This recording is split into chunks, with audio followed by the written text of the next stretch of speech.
Commission regular meeting of July 10th to order. Please rise for the Pledge of Allegiance.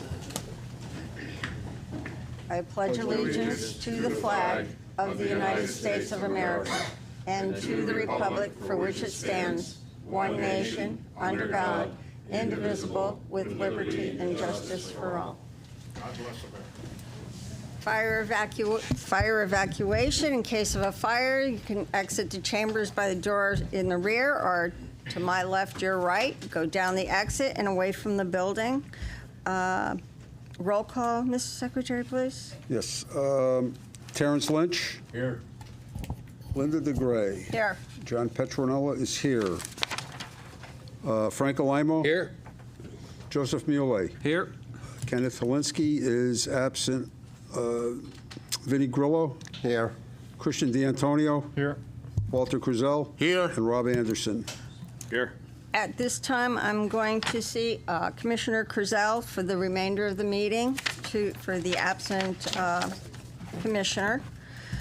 I will accept the motion to approve the minutes of June 26. So moved. Second. Any questions, concerns, corrections? Seeing none, raise your hand. Aye. Okay. I'm All going to abstain. And one abstention, okay. We did get a new town attorney's report for June 25th. It was in your packet, so if you haven't seen it, it's online. It's online, yeah. Half of our packets are still in, instead of having to print it all, okay? We don't have anything from the ZEO, Zoning Enforcement Officer. At this point in the meeting, the Planning and Zoning Commission welcomes comments, concerns, and opinions relating to anything planning and zoning that is not on our agenda. Is there anyone in the audience who'd like to come and speak? Anyone? Seeing none, going to close public participation. No bond releases. Madam Chairman, I'd like to make a motion to move number 12A on our agenda to just before number 10A on the agenda. Second. Flood 47 of 20 Oliver Road. Okay, I got a Second. second. All in favor? Aye. All right, okay, we're going to do that. Continued public hearing 3128, 1561 King Street is tabled until July 24th. Mr. Secretary, if you would please. Yes. The Enfield Planning and Zoning Commission will hold public hearings at their regular meeting on Thursday, July 10th, this is wrong, 2025 at 7 p.m. in the Town Hall Council Chambers, 820 Enfield Street, Enfield, Connecticut, concerning the following application. PH number, No, we're doing flood zone. oh, I'm sorry.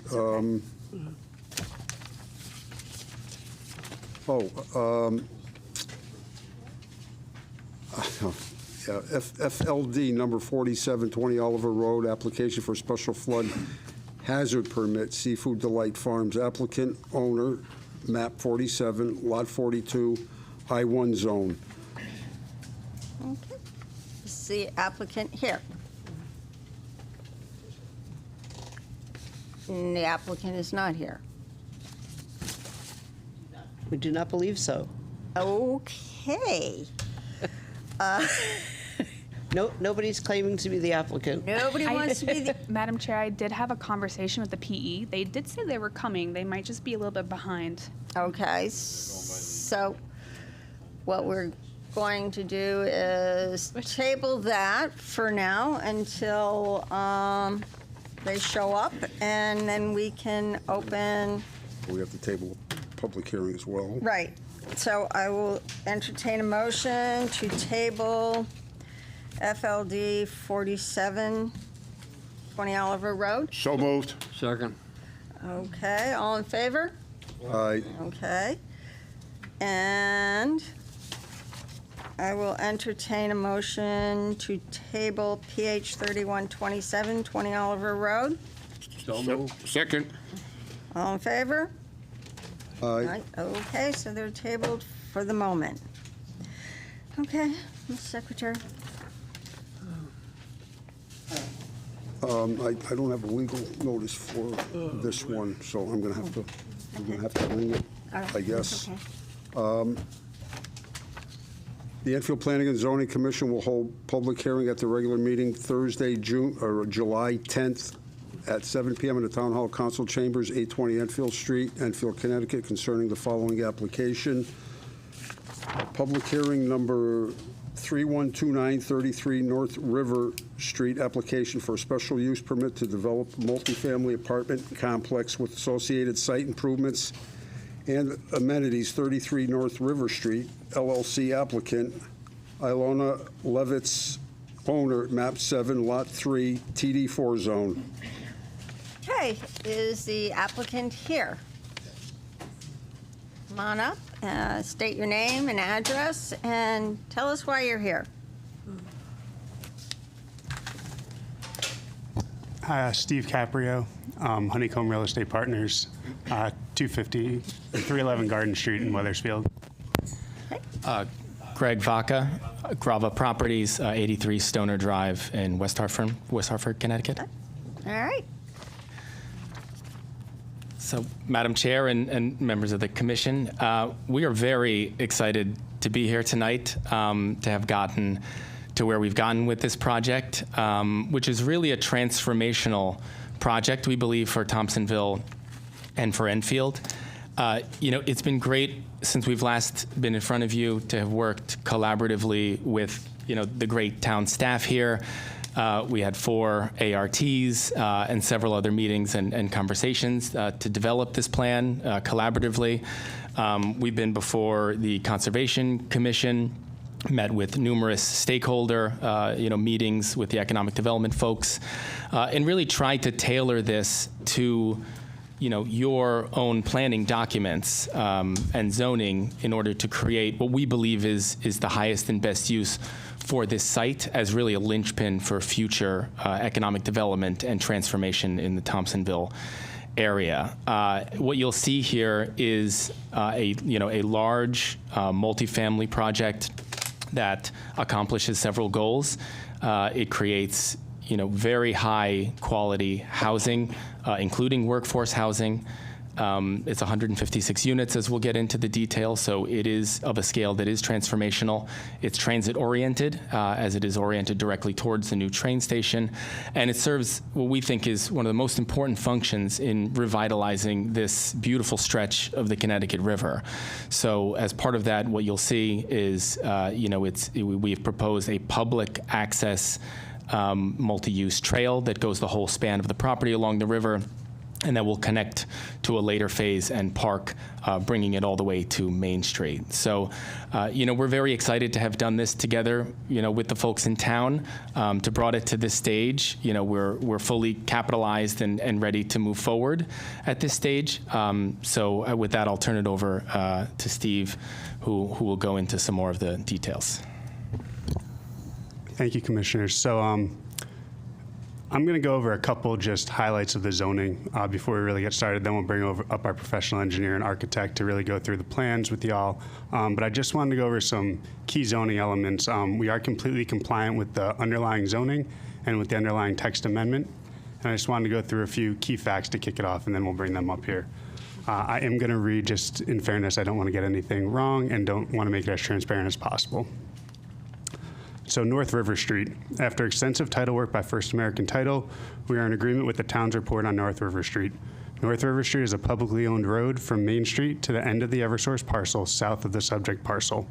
The portion of North River Street on the entire subject parcel is privately owned, and that portion of North River Street does not currently have a proper documented public easement or right-of-way, meaning the town of Enfield does not formally own or have a proper easement over it, though it is currently used for the existing residents at the end of North River Street.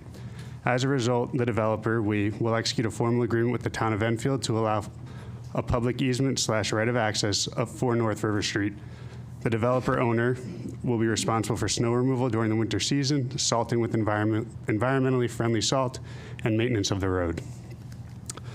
We comply with all bulk standards. One key highlight is the parapets of the building are 51.35 feet, taken from the lowest top of curb elevation, which is 71.65 feet. The elevator overrun and roof stairs are 65 feet, taken from the lowest top of curb elevation as well. So we are at the max allowable height, and that max allowable height lets you go higher if you have elevator overruns. We've kept everything at 65 feet total. We comply with all parking requirements. We have one space per each of the 47 studios. We have one space per every one bedroom, which are 93 of those, and 2 spaces for each of the 16 two-bedroom apartments. So we'd need 172 spaces. We provided 175, and we will have 10% of those spaces be ready for electric charging. The parking area design standards, we also comply with those. We have a double bay width of 60 feet. The drive aisle is 24, and the parking spaces are 9 by 18, and there's 2 rows of parking. Sidewalk connectivity within the site with potential for future right-of-way connection. The public amenity requirements, we also comply with those. The amenity space is equal to or greater than 2% of the GFA. We have 137,775 GFA, which leaves you with 2,756 square feet of public amenity. That is provided with the Riverwalk, which is 5,897 square feet, and also the rear terrace, which is 1,654 square feet.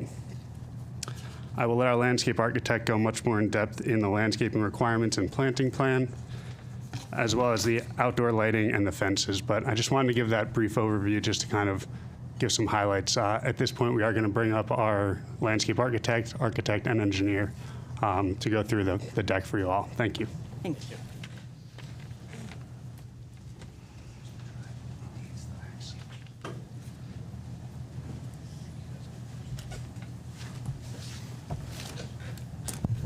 Hi, good evening. Name and address for the record, please. My name is Greg Wilson, Senior Landscape Architect with Fuss & O'Neill, 59 Elm Street in New Haven, Connecticut. Thank you.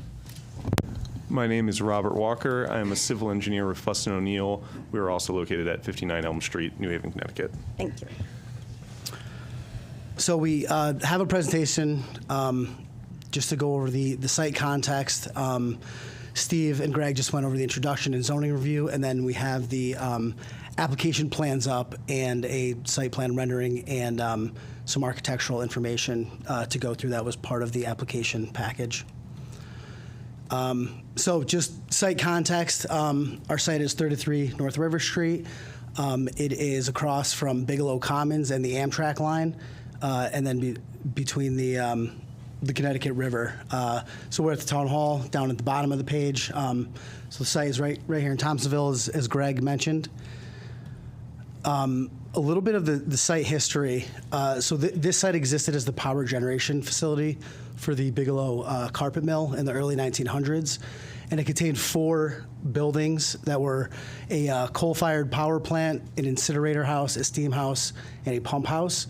In the early 70s, it switched from coal power to oil power, and with that, oil tanks were brought on site to store all the oil used to power the facilities. In the mid-70s, in 75 and 76, the majority of the buildings were demolished. The underground tanks were removed at that time, and foundations and building rubble remain on site today. And then during the mid-70s as well, debris from local construction projects was also brought onto the site and used to store there, which also remain today. As part of the kind of long history of this project with Fuss & O'Neill in the town, there have been several environmental studies. This map just depicts all the various borings and test soil samplings that have occurred on the site. This is from the remedial action plan. The purple highlighted zones, those are petroleum impacted soils. All the dots are the different soil testing and boring locations, and then the pink dashed lines are building and infrastructure remains. So this site in early January was the recipient of a $4 million DECD brownfield cleanup grant. So this diagram was from the remedial action plan and conceptual site plans that we submitted for that application. It was awarded, and the site plan has actually become less intensive than the plans shown in the application. That is in the process of getting updated. All the environmental recommendations and remediation as part of that remedial action plan remain unchanged due to the less intensive proposed site plan. And in summary, there's a couple strategies for the cleanup. Those petroleum impacted areas will need to be completely excavated, removed off-site, disposed of at a proper facility. And then around the former incinerator building, the majority of the soil buildup is all just historical ash material. So the recommendation for that is to dig that up and then put it back in compacted layers just for structural integrity of the soil. And then the majority of the soils on site are urban fill characterization, so they can remain on site.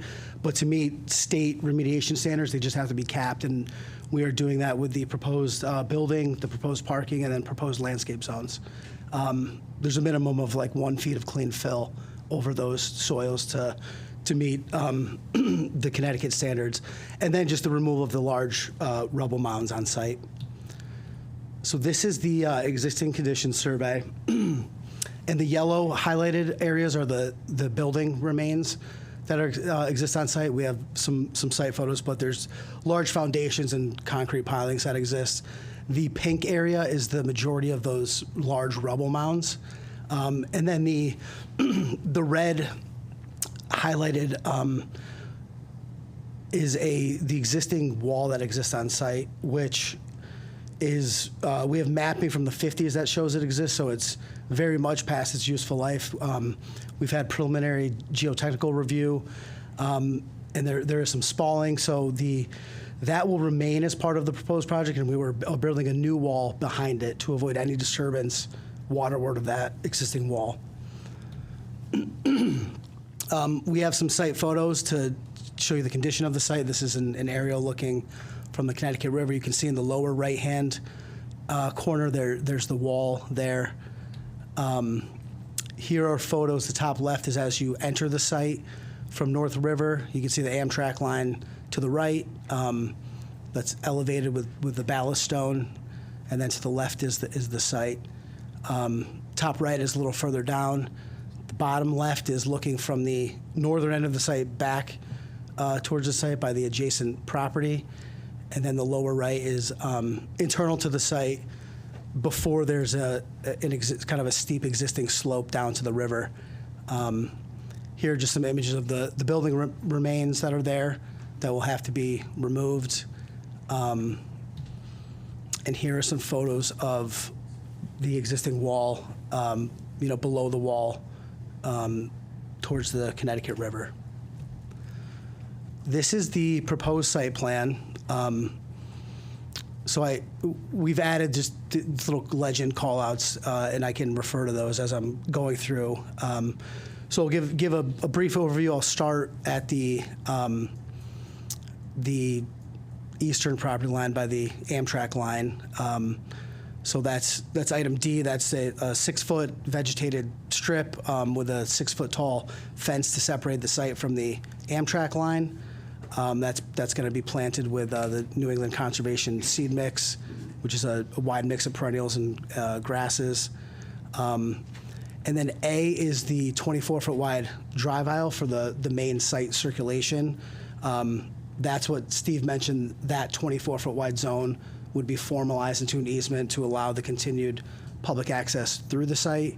So it's a much wider, much improved condition. The existing road is between 11 and 15 feet wide now.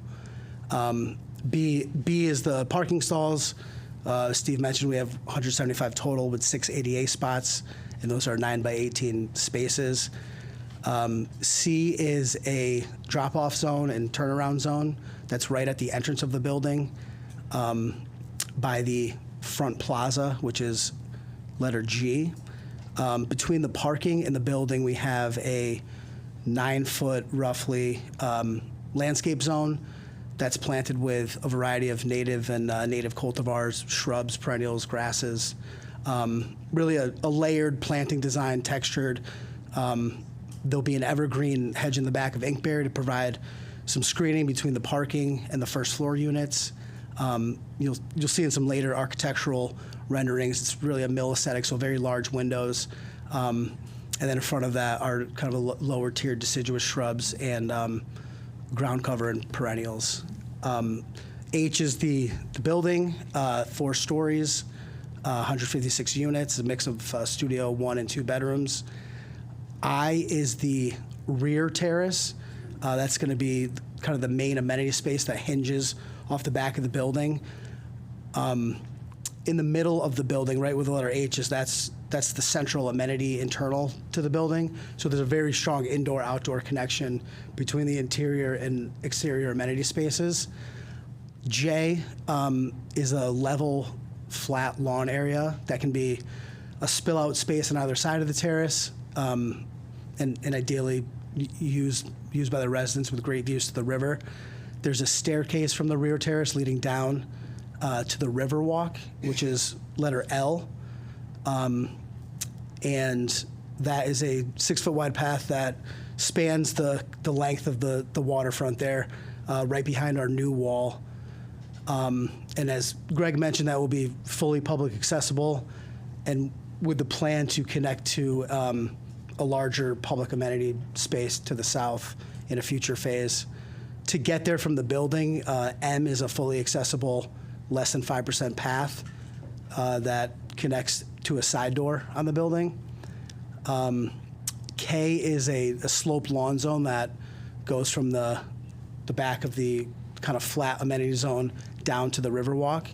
And then at the end of our Riverwalk trail, there's like a little gathering node with benches. And then in one of our ART meetings, a great idea was brought up to provide an informational sign or something that may speak to the history of the site or the Connecticut River itself. So that's also proposed to be there as this nice terminus to the path. Here is a typical site section. It's really through the middle, like if you drew a line from the river through I, H, and C, it kind of cuts through there. So it's a 4-story building, as we mentioned.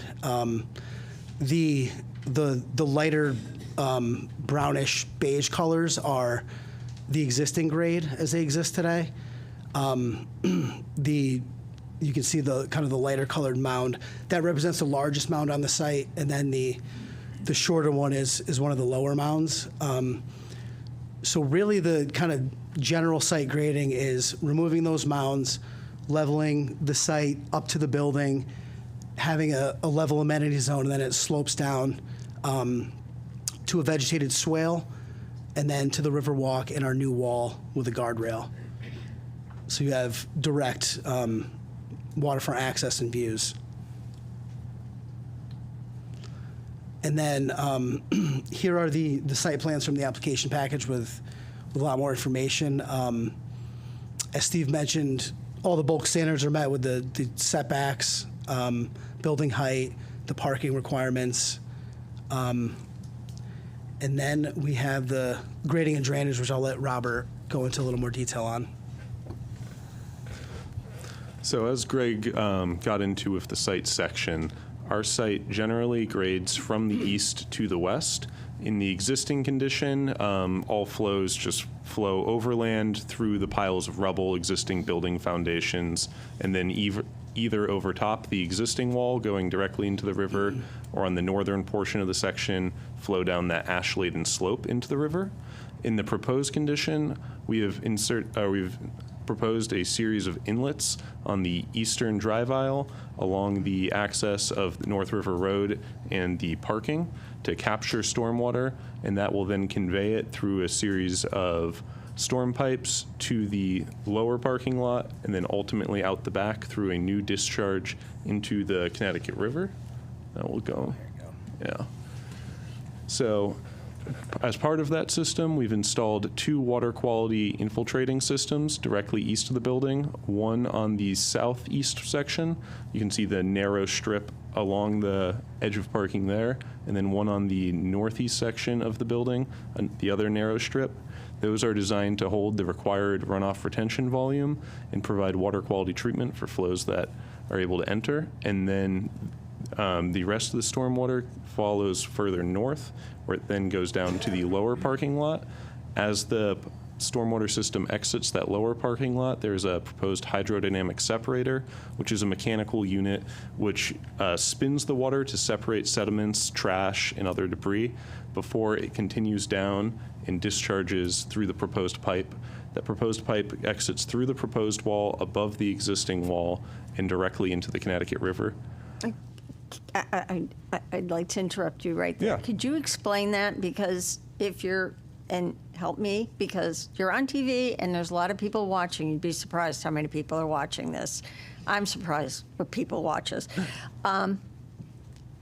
The water is going to come out ground level under that wall, or help me, because if it's coming out above ground level, you're going to have some kind of erosion.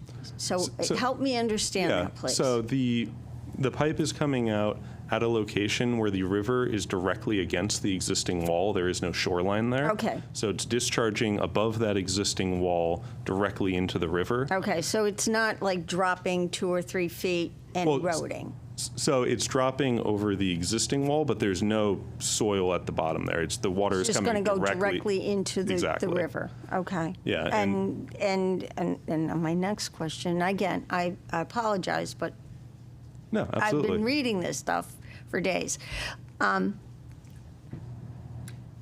We do have times where the river does not come all the way up to that wall. I'm just concerned about this, having erosion happening if the river is really low. And there are times that you can basically walk across the river. So yeah, I mean, in the existing condition, water is also overtopping this wall and flowing through. As that is the Connecticut River and it does flood, there's not a structure or something we could put in that location, as it would be underwater the majority of the time. So we've chosen that location as our discharge point as the least invasive to the river and the surrounding wetlands areas for discharging to the river. Okay, thank you.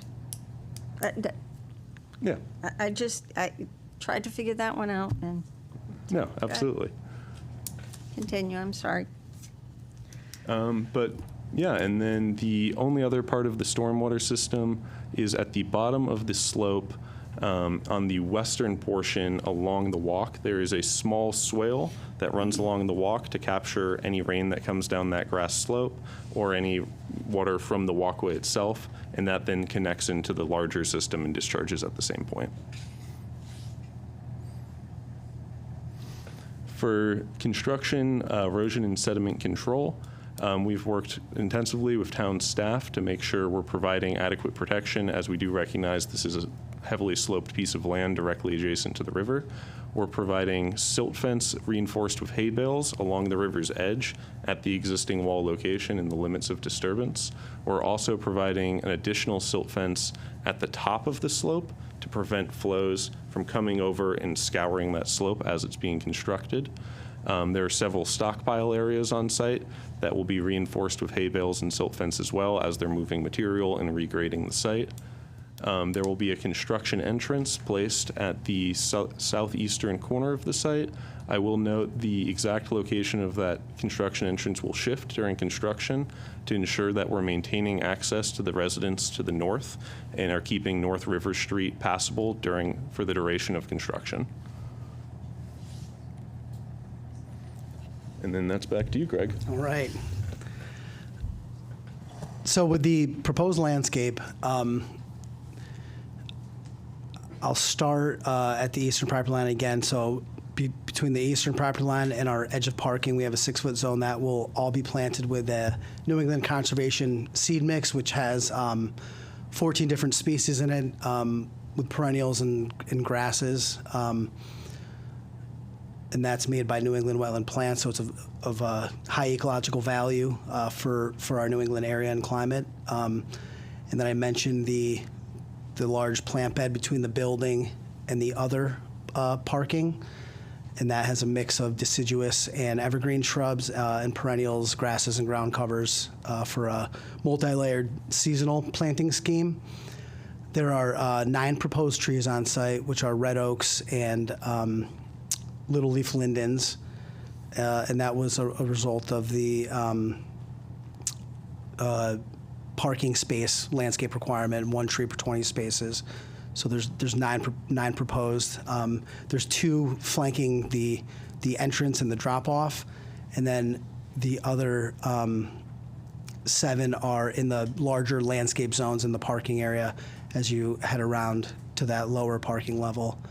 Around the building, as Robert mentioned, as our grading plan shows, there are some areas where the grade slopes down against the building foundation, so there will be more building exposed there. So we've elected to plant some larger massing shrubs. There's some witch hazels and bayberry that'll grow out and get to a nice height. The bayberries are suckering too, so they kind of form a nice semi-evergreen mass and hedge. So those were located around the building, really just to have some of those moments where the building heights and foundation is getting higher as the grade slopes down. And then on the northern property line, where we have the adjacent resident, there is a row of shrubs, and there's also a 5-foot-tall solid fence shown on that property line as well. That does two things. It'll just provide screening, any potential car headlights or anything like that. It also helps with the light pole that we have, in that there's really not a lot of backlit anyways, but that also will completely eliminate if there's any glare that could go on the adjacent property. And the flat lawn areas, they're a fescue mix. It's a turf type fescue, so it's meant for lawn zones. It's meant to be mowed regularly. Recommended height is 2 to 3 inches. So that's on those flat areas.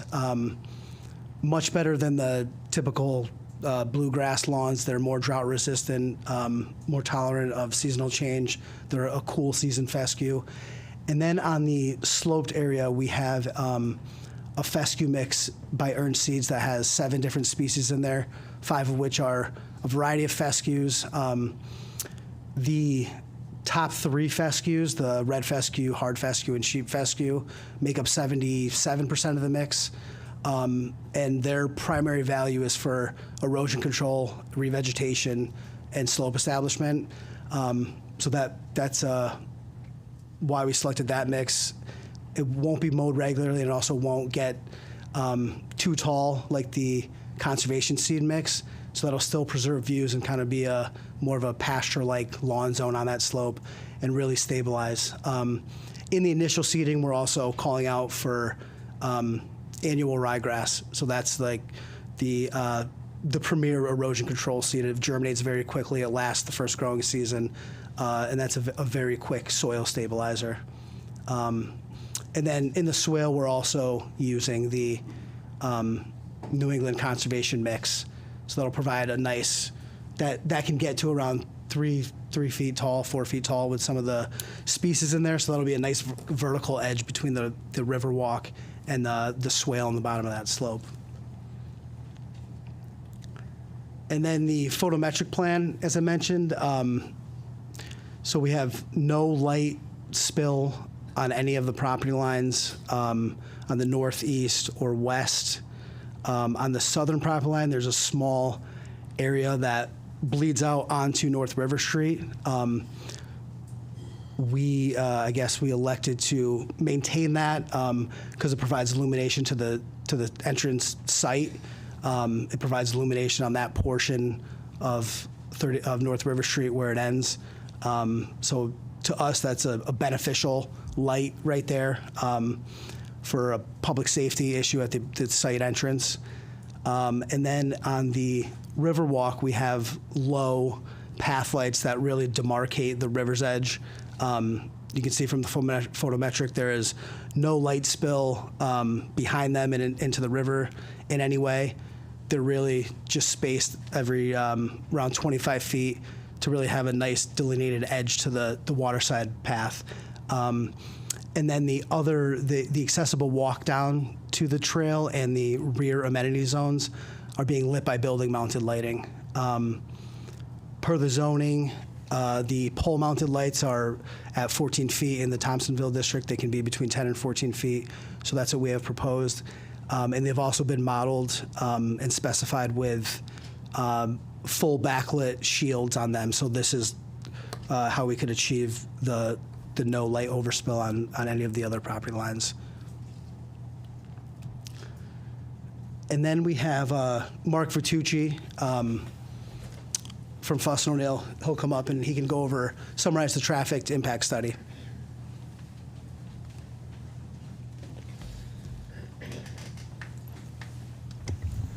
Good evening, Mark Vertucci, the Senior Transportation Engineer at Fuss and O'Neill.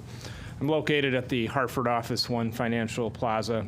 I am a registered professional engineer in Connecticut and a professional traffic operations engineer as well.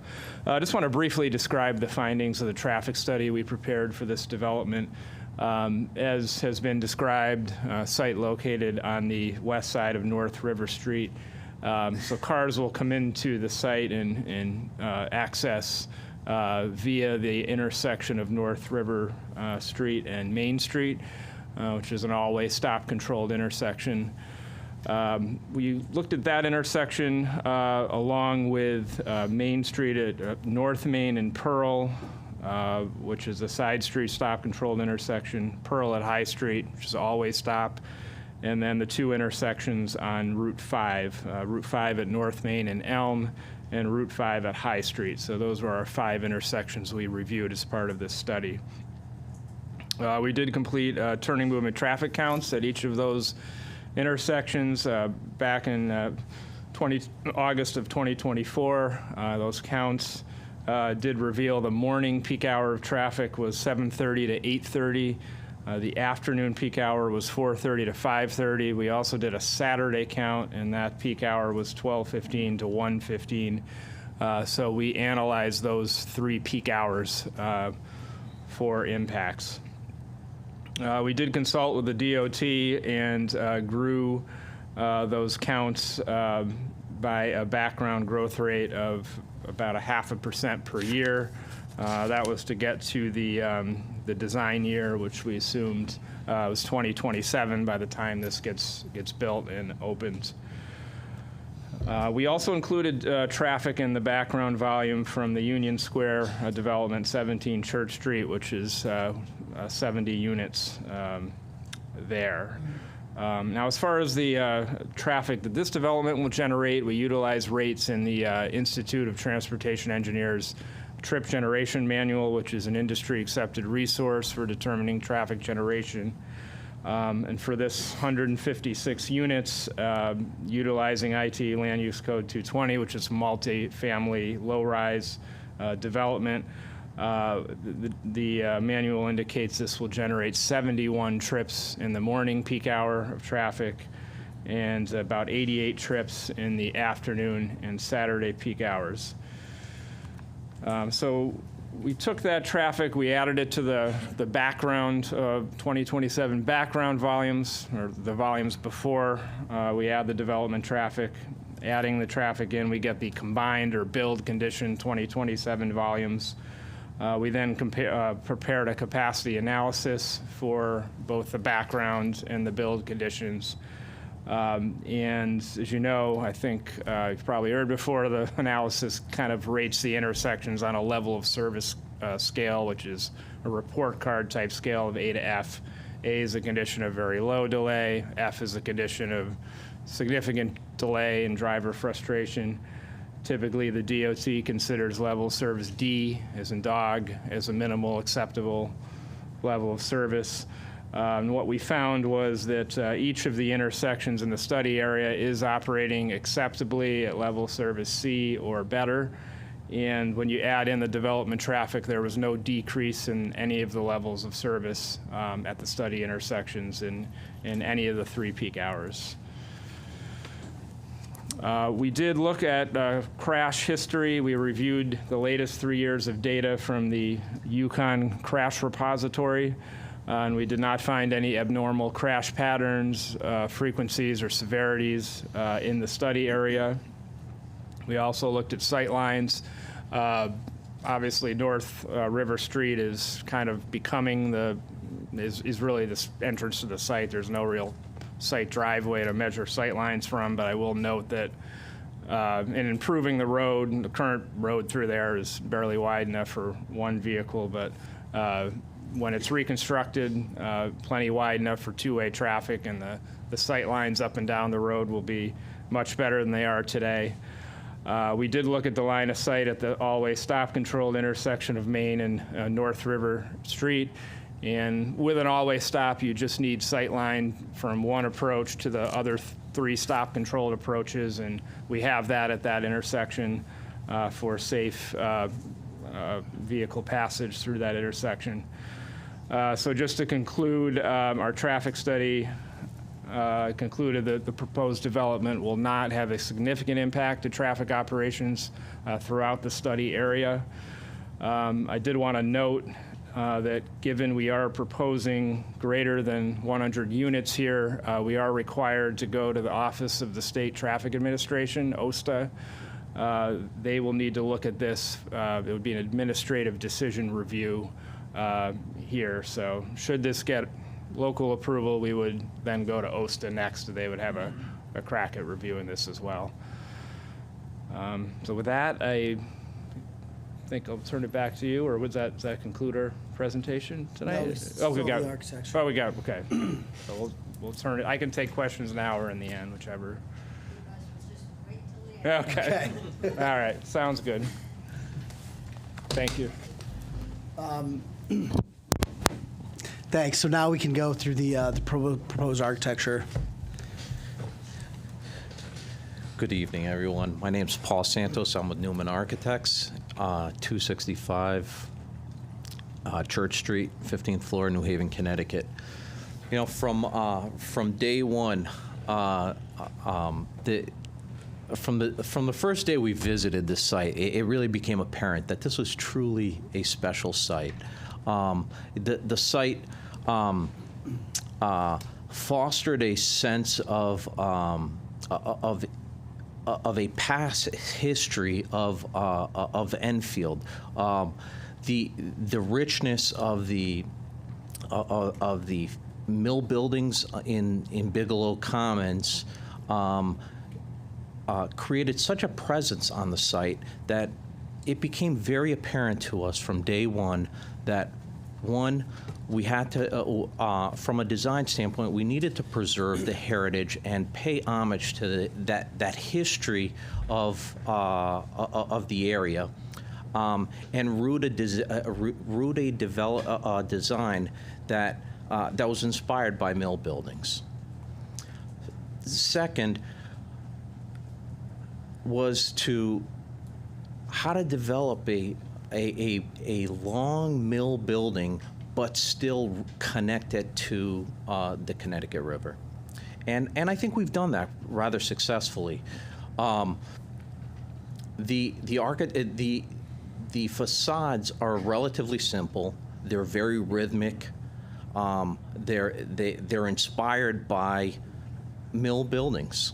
The primary focus of the large windows and that rhythmic pattern was really to create flexibility within plans and allow an abundance of light to penetrate the units. And I think we've done that here.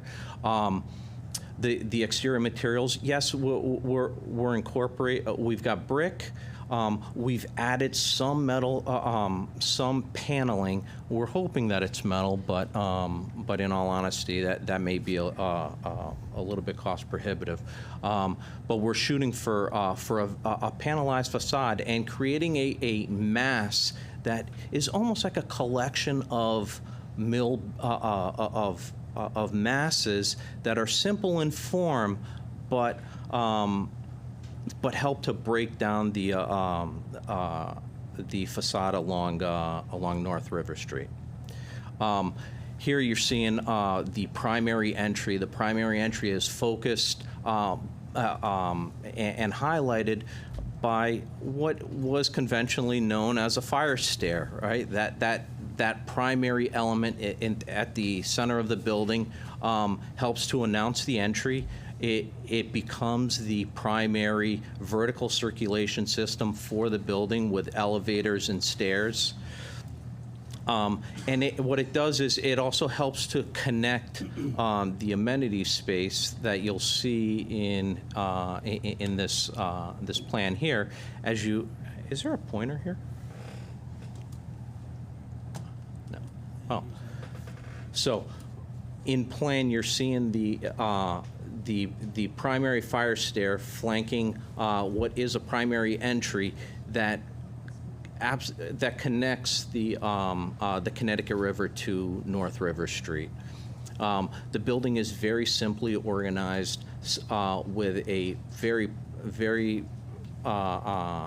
large resident amenity space at the core of the building, flanked by two wings with double loaded corridor with apartments. The apartments are a mix of studios, 1 bedrooms, and 2 bedrooms, with the studios being hovering around just shy of 500 square feet. The 1 bedrooms being around 660 square feet, and the 2 bedrooms around 1,000 square feet. Primary means of egress, because of the length of the building, are on either end of the building, with the primary vertical circulation being at the center, and a third stair at the north end of the site. I think this may have been a question by the building department. This stair is serving as a means of egress from the upper floors and the basement. Egress will not be through the basement. There'll be a gate at the stair. And I think that, for the most part, concludes the architecture. I can go back to and leave us with a rendering. I'll turn it back over to Greg. Okay. That was all we had. Okay, I'm sure some of these Okay, commissioners. and actually, you're not done yet. Greg okay. Vaca will come up. Okay. Yeah. All right, so that's our presentation. Just wanted to wrap it up by saying a few things. First, thank you. And thanks to the town for being so collaborative on this. And just to highlight that, there's a today condition here, which I think the engineers did a good job showing. I mean, what is there today, right? This is a contaminated, abandoned site on one of the most beautiful stretches of the Connecticut River in the state, where runoff flows over contaminated soils and into the river. It's a place where the public has no access. Right. It's a place where the access to residents to the north is by a narrow and unlit road. And it's a place that, is almost invisible to Thompsonville, right? It's not, people may have stories about it, but it's not a place that one accesses or experiences. So I want people to think about, in closing, what Thompsonville in this section will look like after this development, right? So we're talking about a remediated site, right, where runoff is managed, right? We're talking about a new North River Street that's lit and safe and wide for the residents here and for others passing through. And we're talking about a real sizable investment in housing and a destination where we'll have people coming to and from this site into Thompsonville to populate those businesses and to really enliven the community. So we're very excited about this transformation. And this is just the first phase of an even larger transformation, we hope, on the waterfront. So it's something that we're really looking forward to as it is so forward-thinking. So thank you very much. Okay, I'm sure the commissioners have questions. Walter?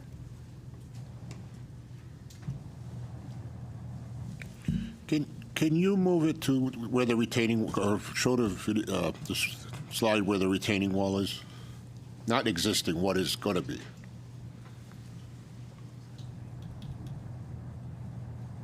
Okay, even that one works. Okay, so over on the left, you got all the different floods. Can you just explain all the different, all the levels you got on the left there? Yes. So the high water mark is elevation 42, and that was just from at the time of the field survey, that was the high water elevation. The 100-year floodplain is elevation 54.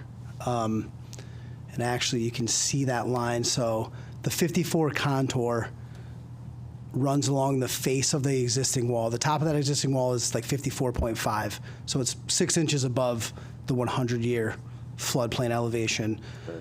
And then to the right, it's the yellow dashed line is the 54 elevation, and that's 100-year floodplain. The 500-year floodplain elevation is elevation 56. So the 100-year is, you know, I mean, we get them quite frequently these days. And then the 500-year is, you know, quite a significant storm event. So does anyone know where the flood was on 55? The year 1955, what was the highest mark then? I don't know. To staff? I do know that it flooded like Main Street and Pearl Street, but I don't think that was just the river that flooded. It also came from the Scannick and coming down. So, I mean. Yeah, I just trying to figure where that, just in case. I'm not saying it's going to Not happen. that I was old enough to know that, but, you know, Well, I know that. well, why I bring it up, because we just had in Texas 21 feet of flooding, and you never know. A storm could park itself on Holyoke and for 6 hours and dump 2 feet of rain. You know, we don't know. I mean, again, we don't know, and we can't plan for it. I'm just pointing it out. Yeah, and I will point out that the proposed wall is elevation 60.5. Yeah, okay. So that would be 4.5 feet above the 500-year elevation. So you're building in a little we have additional. it in the plans. Okay. No, that's fine. Okay. Lori? So just a point of clarification. So you've got the height of the wall, but then you also have how much height to the level of the building? So the first floor is 73. 73. Okay. So that would be. Yeah. So there's still room for floodwaters to flow before it actually gets up to the height of the building. Yes. Yeah. That's why Enfield is called the Promised Land. So. Yeah, we actually we did receive a CLOMA, a conditional letter of elevation from FEMA, stating that the proposed structure was completely out of any floodplain. And then I have a question to staff. How did this lot become 33 when 33 was the casket building? Is any I don't know. And there's no other number that would work there, so I understand why it's 33, but the casket building was 33. So The addresses are signed by typically by the engineering department, but in our GIS system, the record is 33 North River, the so casket. it's probably incorrect 50 years ago. So okay, good. I have history with the casket building. The addressing will be corrected once the development is. Yeah, there's nothing you can do because 35 is literally the next house there. So it's Well, since 33 no longer exists. Yeah, that's what I'm saying. It should be okay. The number should be fine. So you hijacked my numbers, is what I'm saying. So that's all I have. Okay. Thank you. Vinny? Not at this time. Thank you. Joe? I will hold for now, too. Okay. Frank? A couple of things, just a clarification. On that slide, thank you. So the yellow line to the east, looks like it goes under the tracks and then over underneath your parking area. Is that the same is that a water line? Because it looks like a gas line to me because it's so far away from the water. It looks like it's a whole different part. No, so What that are you was explaining actually there. Yeah, that's the 200-foot upland review line that was the subject of the inland wetlands review. That was just a regulatory line for reference Okay. that we left on. It looked like it was all by itself, lonely gas line. So actually, Nothing else to do with the plan. I did fail to go over this. So the 4 yellow lines are the regulatory lines. So closest to the river is the floodway line, which is directly from FEMA mapping. At the closest point to the site, it hits the corner of the existing wall, so that there's no work proposed within the floodway. The next line, the line with the little triangles, those are the delineated wetlands that were done by a soil scientist. And then, and also, again, there's no work proposed in the wetlands. And then that dashed line, that third landward of the wetlands, that's the elevation 54, the 100-year floodplain. So again, no work proposed within the 100-year floodplain. Gotcha. And then that line you just mentioned, that was just a 200-foot upland review. Okay. And the other thing I just want to get some clarification on, only because I had some experience with this issue with right-of-way and frontage. I believe the first gentleman that spoke, and it's written here too, but I just want to be able to understand it better. It sounds like you're going to be, North River Street is going to be part of your property, and you're going to maintain a portion of. Just can you explain that? Because there's been years of where property lines are, and the railroad still owns the road, and it used to be a stagecoach road, and so let's see if we can get to the bottom of that. No, absolutely. So I'll go into the more detailed explanation. So back in, I think, 1922 or 1929, North River Street as it existed was accepted as a road. However, that road was not on this parcel. That road ended pretty much on this proposed site plan where you see right where our lot starts. That's where North River Street ended. South or north? On South. Your side? South? Yes. Okay. So that is a public Enfield-owned road to that point. However, moving north, all of those parcels own up until the train tracks. Right. So North River Street there is a privately owned right-of-way easement. However, on this parcel in particular... Individual parcels. Yes. On this parcel in particular, there was in 1901 access granted, and all it was listed said on the southern side of the lot.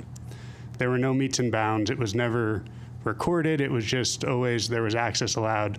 At that point, the road wasn't even where it is now. Mm-hmm. So to clean this up, we are planning on formalizing an easement with the town to allow for public to cross, and we're widening North River Street. So, and then on top of that, since it is privately owned, we will be responsible for all maintenance, for all snow plowing. We don't have a ton of snow storage on site, so the plan is on any large storms where you can't store snow, we'll be contracted to have it just removed. And then also we'll be responsible for salting. Okay, and that responsibility is going to begin at the southern point of your project, and then I thought I heard you say something about the power companies down the end of the road all the way to there. You mentioned that circle. No, I had said that the actual road, I'm sorry, when I say Eversource's parcel, I know they own the other parcel too. They do, where the house was. The southern Eversource parcel is a public road.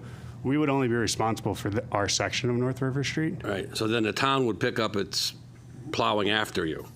Yeah, however the town wanted to handle that with those other residences that are there. Okay. So by doing this, that answered some of these discussions I've been involved with in my 66 years of talking about North River Street. Yes, so sir, and you cleaned some of it up then. I can't take credit. Title did a lot of search on this. It's really, really interesting to hear it because it's been kind of fragmented over time. Yes, sir. Well, thank you for the explanation. You're welcome. Thank you. All set? Terrence? I'm good. Okay. Rob? Hi.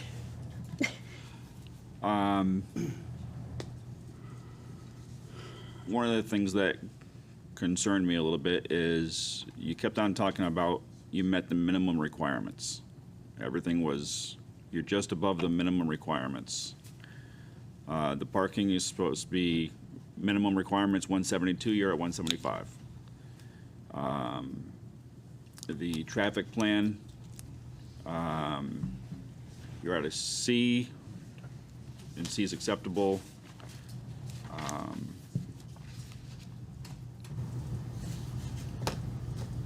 How many units are there again?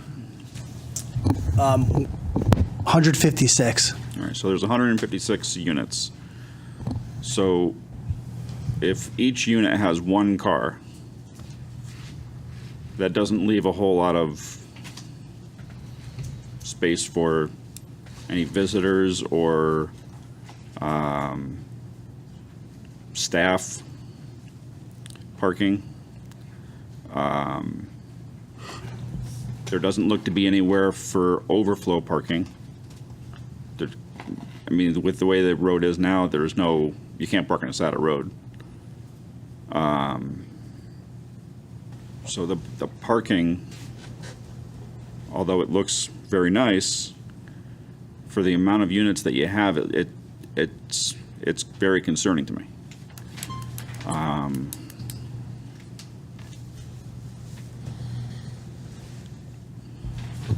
Hi. Hi. So in terms of the parking satisfying, I mean, we do have 1 per unit, 2 bedrooms, do have 1.5 per unit. Typically in a development like this, you have 5% structural vacancy, so 5% of the units are just not occupied at any given time. The staff here is going to be two people, so that leaves, a few visitor parking spaces. But also, given that this is a transit-oriented development, we are targeting that group in, a group that wants to be not just on the river, but adjacent to the train. So it is even, contemplated that folks who maybe would be a couple that have 2 cars in a 1-bedroom, this would be a place where they could live with just 1 car as as sort of commuters. So it is, as the zoning intends it to be, this is meant to be a more urban and car light community. And in terms of overflow, these types of multifamily buildings do not see a lot of visitors. So it's not something that you would expect even several apartments at once to have visitors at any given time. It's more that, we've had cases where some of these buildings, there's a sizable population that only lives there certain days of the week and commutes to be closer to work, right? So, it's more, if you go into a lot of these parking lots for these big multifamily projects, you'll see that the parking lots are never full, and that's because of these characteristics. I'm hesitant to accept that. 156 units, if 5% of them are not occupied, you got 2 employees that are there. That only leaves, 22, 23 spaces? Right, but remember that the employees are 9 to 5. So given commuting patterns from 9 to 5, you're likely to have, 40 vacant spaces, right? So there's no maintenance if... The maintenance after hours is from on 5 p.m. is on call. It's on call. Right. Where do they park if they're on call? There are extra parking spaces. Okay. Is the parking assigned parking? I mean, it's all just private to the development, so it doesn't need to be assigned. We may be assigning a certain section of them. Right, but so it's basically just open. No, it's private. It's all private parking. No. I understand that it's private parking, but for the resident that lives in apartment 1, do they have their own spot? Do they have one spot that's assigned to that apartment? No. So it's just they come home and they got to find a space. Yeah, which is, that is the vast majority of this type of building is like that. It is very rare to have assigned parking spaces in a development like this. And given that there is a singular main entrance, it's not that some people are closer or farther away. Everyone's going through the same entry points. You spoke about the concerns with snow removal. Where do you plan to put the snow, whether you have to take it off the lot or not? Where do you plan to put the snow in the meantime? So say it snows, you gotta plow the snow somewhere. Where does the snow go? Do you want to point out where the snow storage is? Yeah, so the snow storage areas on the plan are, there's a level 6-foot level shoulder area here that's denoted as the snow storage area, and that's in front of the proposed shrub plantings there and in between the trees. And then over here, we have a kind of a larger level zone here behind this tree that could accommodate snow storage. So for the entire thing, those two places are the only place that snow's gonna get stored? Those are the two places to store snow in a small snow event, but in a larger snow event, they're not going to pile the snow and then come take it later. They do it kind of all together at once. So they have a truck behind the guy plowing, they're scooping, putting it in, and hauling it away. So there wouldn't be a time where all that snow had to get stored somewhere. They would do it in sections. Okay. In the event that there is a snowstorm that's large, where do you put the equipment to remove the snow? The Bobcats or what have you? I mean, the equipment arrives to remove the snow, puts them on the trucks, and drives to the location of disposal. And this is a condition of our inland wetlands approval as well. So. Sit here.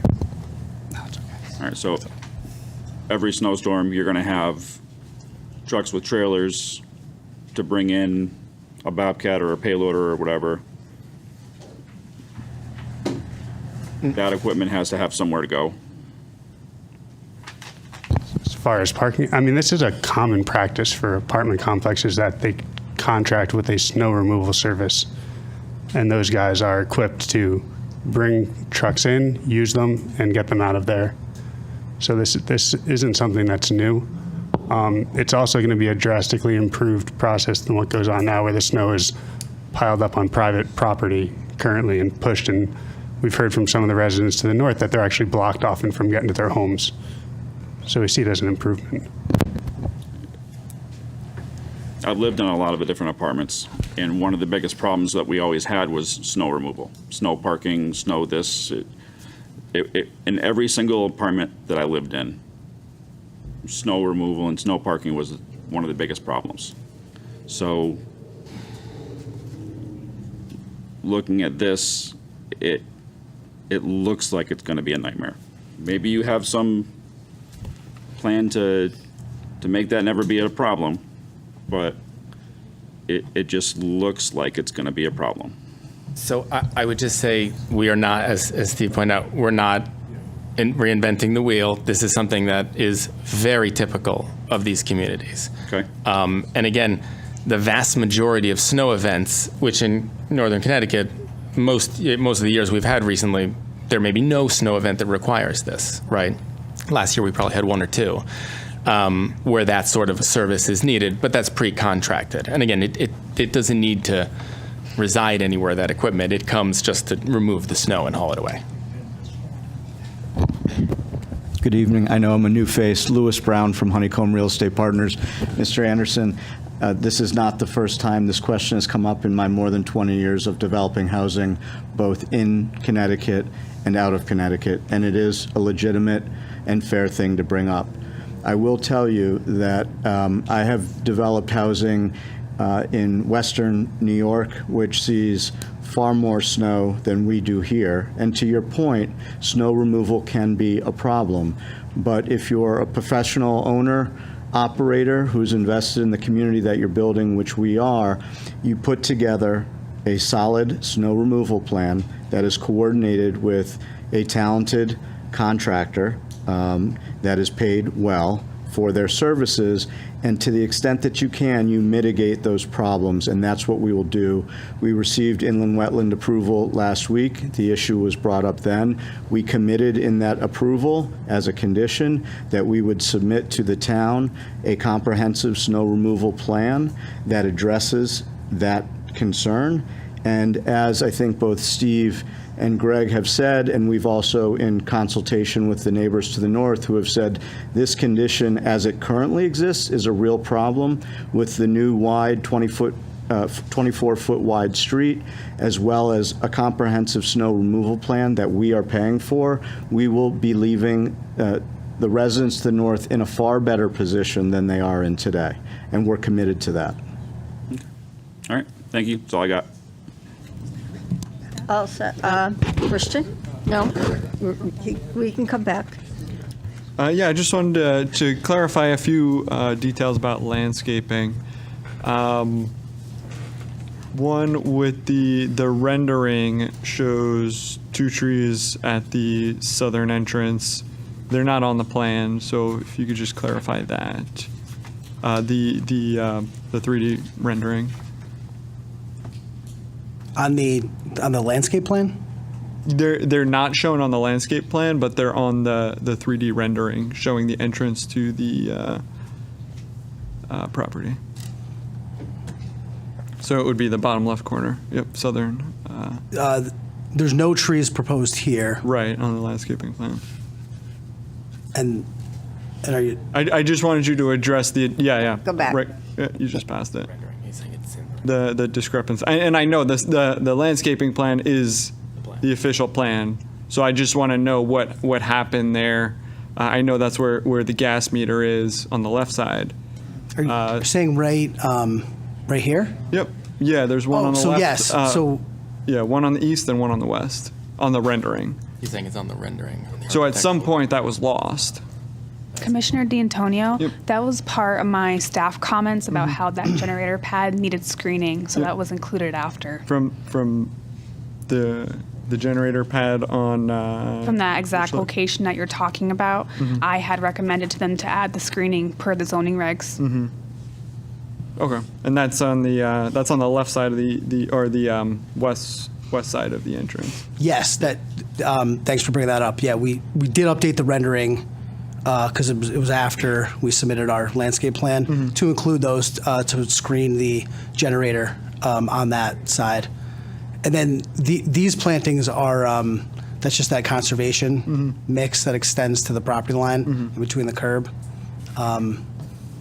If that's not shown on the landscape plan, that's the intent for that to kind of. That's shown on the landscape plan, but. Yeah, it's just those 3. Yeah. Okay. Yep. Yeah, we did add that after we submitted our landscape plan based on the town comments. Understood. Okay. Also, just clarifying, so there's no landscaping in the island at the main entrance. So is that just a concrete strip at the basic roundabout loopback at the main entrance? Yes, right here, kind of dividing the drive. Yeah, the thought was there. It's only 4 feet wide to get something established there and maintained, with the potential for it to be, if there's wide turns or curb stops. We decided a hardscape treatment that matched the treatment at the front entrance would look good, and then also really clearly define the drive aisle from the drop-off circulation. So that's like stone. Yeah, it's like pavers. Pavers. Yeah. Okay. Because there are 2. There's an entrance on either side of those. One into the, into the lobby, and the other through the mailroom for mail access. Consistent. Makes sense. Yeah, that's what I thought. And I was going to ask the size, so 4 feet. Thanks for that. And then the last one is just a general concern with just shade across the property. I'm looking at the patio, western facing. That's going to get pretty hot in the afternoons during the summer, especially. I know you have the erosion control, so and I know you've stressed it before about the river site of the river. Totally understood. So if you don't mind talking a little bit to that, as well as the path, because there's not much shade along the path either. That it appears, not any that's being supplemented. So if you can just kind of share a little more, maybe something that would kind of assuage some concern. Yeah, so for the amenity terrace at I, there will be, which is not depicted on this plan, but another layer of site furnishings, exterior amenities that will certainly include shade structures that'll be for the residents on that plaza. Yeah, and then the shade, I guess the the thought behind not including any tree elements or taller type plant material down by the Riverwalk is to really kind of preserve the views to the river from the building and the level rear amenity area, and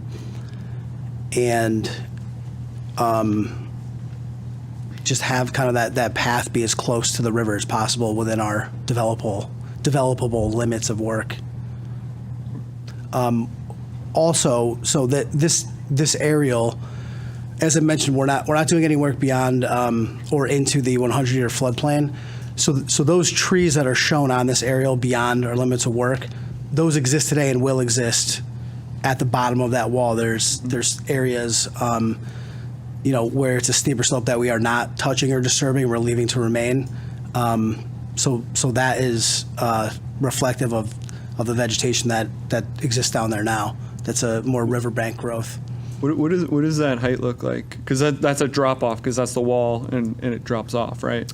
Yeah. So what does the height look like for the existing vegetation up? That's pretty. Like, does it come above the wall? Is it visible from the Yeah, path? you can see.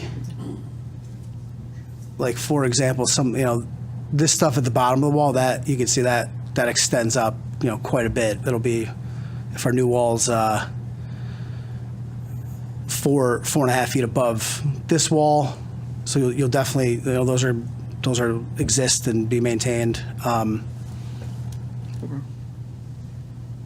Yeah, thanks for that clarification.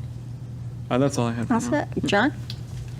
Yeah, a couple of questions. Regarding the parking, you're required to have 10% for EV parking. I'm not seeing it on the parking layout.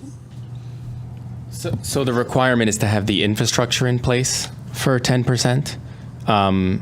So we haven't determined the location of those. Okay, but is it your intent to meet that requirement and show it, or?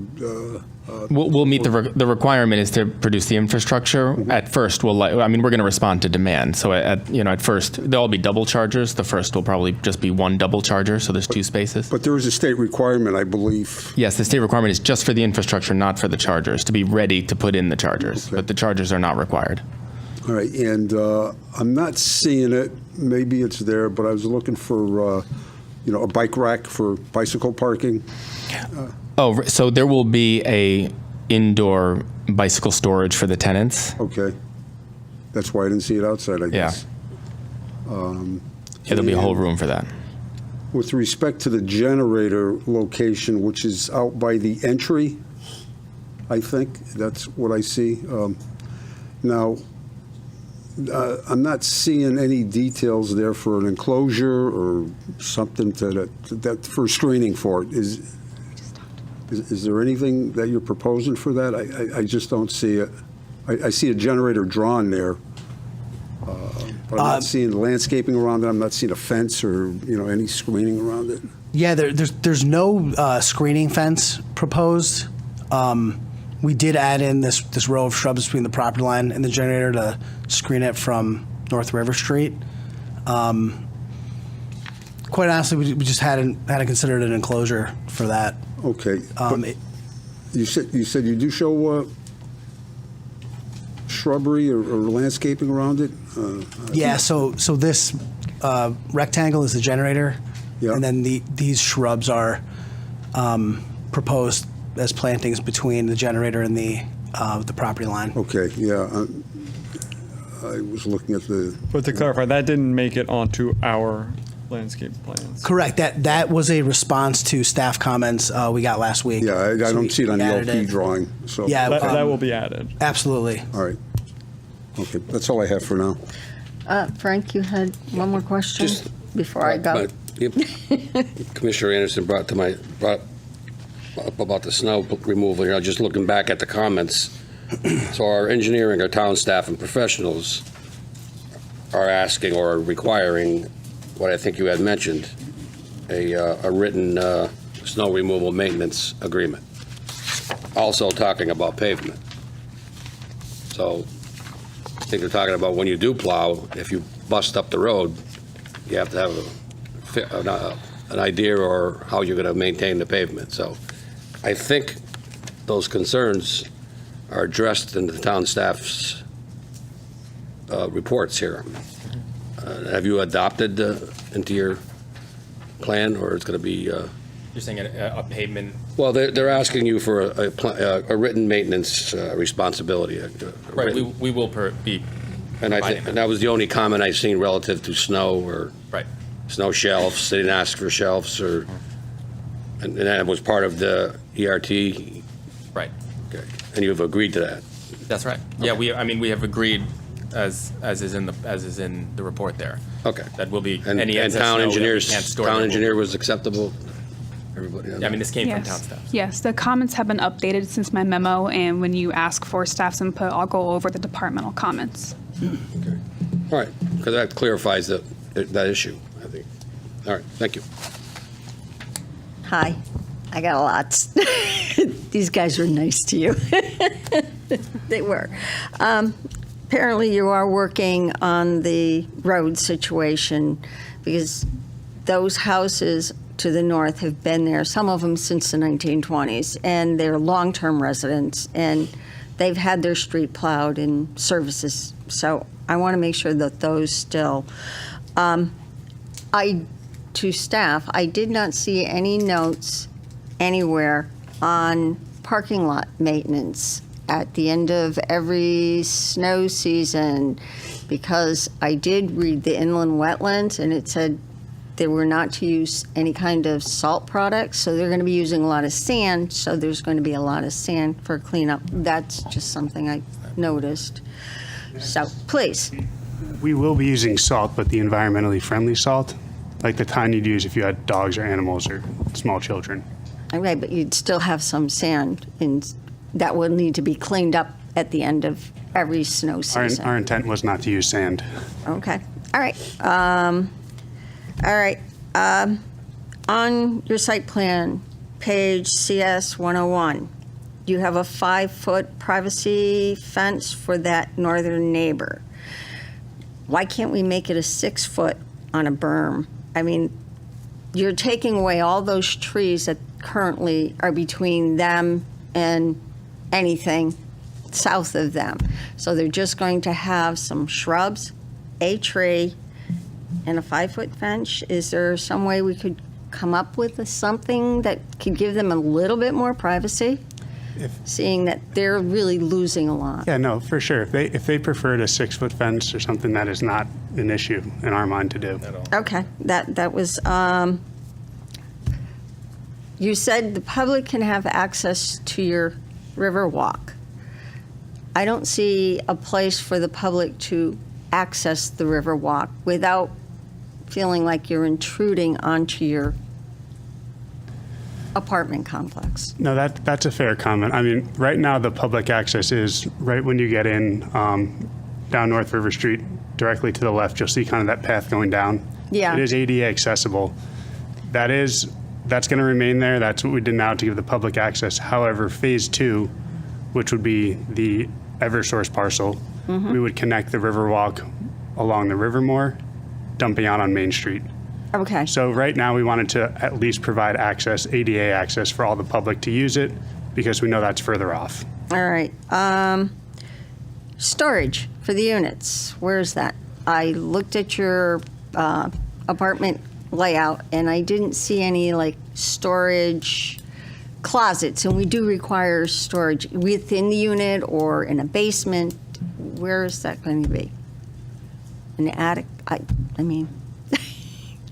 I mean, the unit layouts do provide storage? Ample storage. Yeah, I mean, there are entry closets in all of the units, large closets, walk-in closets for all of the 1 bedrooms and 2 bedrooms. There's linen closets in the bathroom. There's a lot of internal storage. I understand closets for bedrooms and your linen closet and your Entry store, yeah. entry closet, but I didn't see a storage for, say, your Christmas tree or your skis or your whatevers that these people will have and be bringing with them. So that was something I noticed, and I didn't know if you were having a basement for storage or attic Yeah, I mean, storage. to build storage in new multifamily is extremely rare. Even to build basements in new multifamilies. We've had is rare. them do this for all of our other projects that have come before us. So to us, it's not rare. It is something we require. Yeah, because so. we have, so in terms of the requirement for storage, is there? I don't know. Yeah, because we It's have something- storage for the property in Right. the lower level. I saw that, yeah. but again, that's something that needs to be. Also, May I ask, just to clarify, is it in the zoning code that there's storage? yeah, we provide, yeah. What, We've does had, anybody have to sec? I just want to make sure that we we, just did it for the units right behind us. They had to have storage. We've also approved other apartments that we demand storage, but yes, it is in our zoning requirements. So,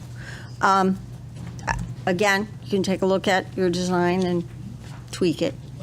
We don't care if it's in the unit or in a basement or in the attic. Yeah, so but I mean, do we require have a basement to the north of the property where we have space, we have excess space for storage that, to satisfy the requirement, we can just make, we can make tenant storage if needed. yeah. Okay.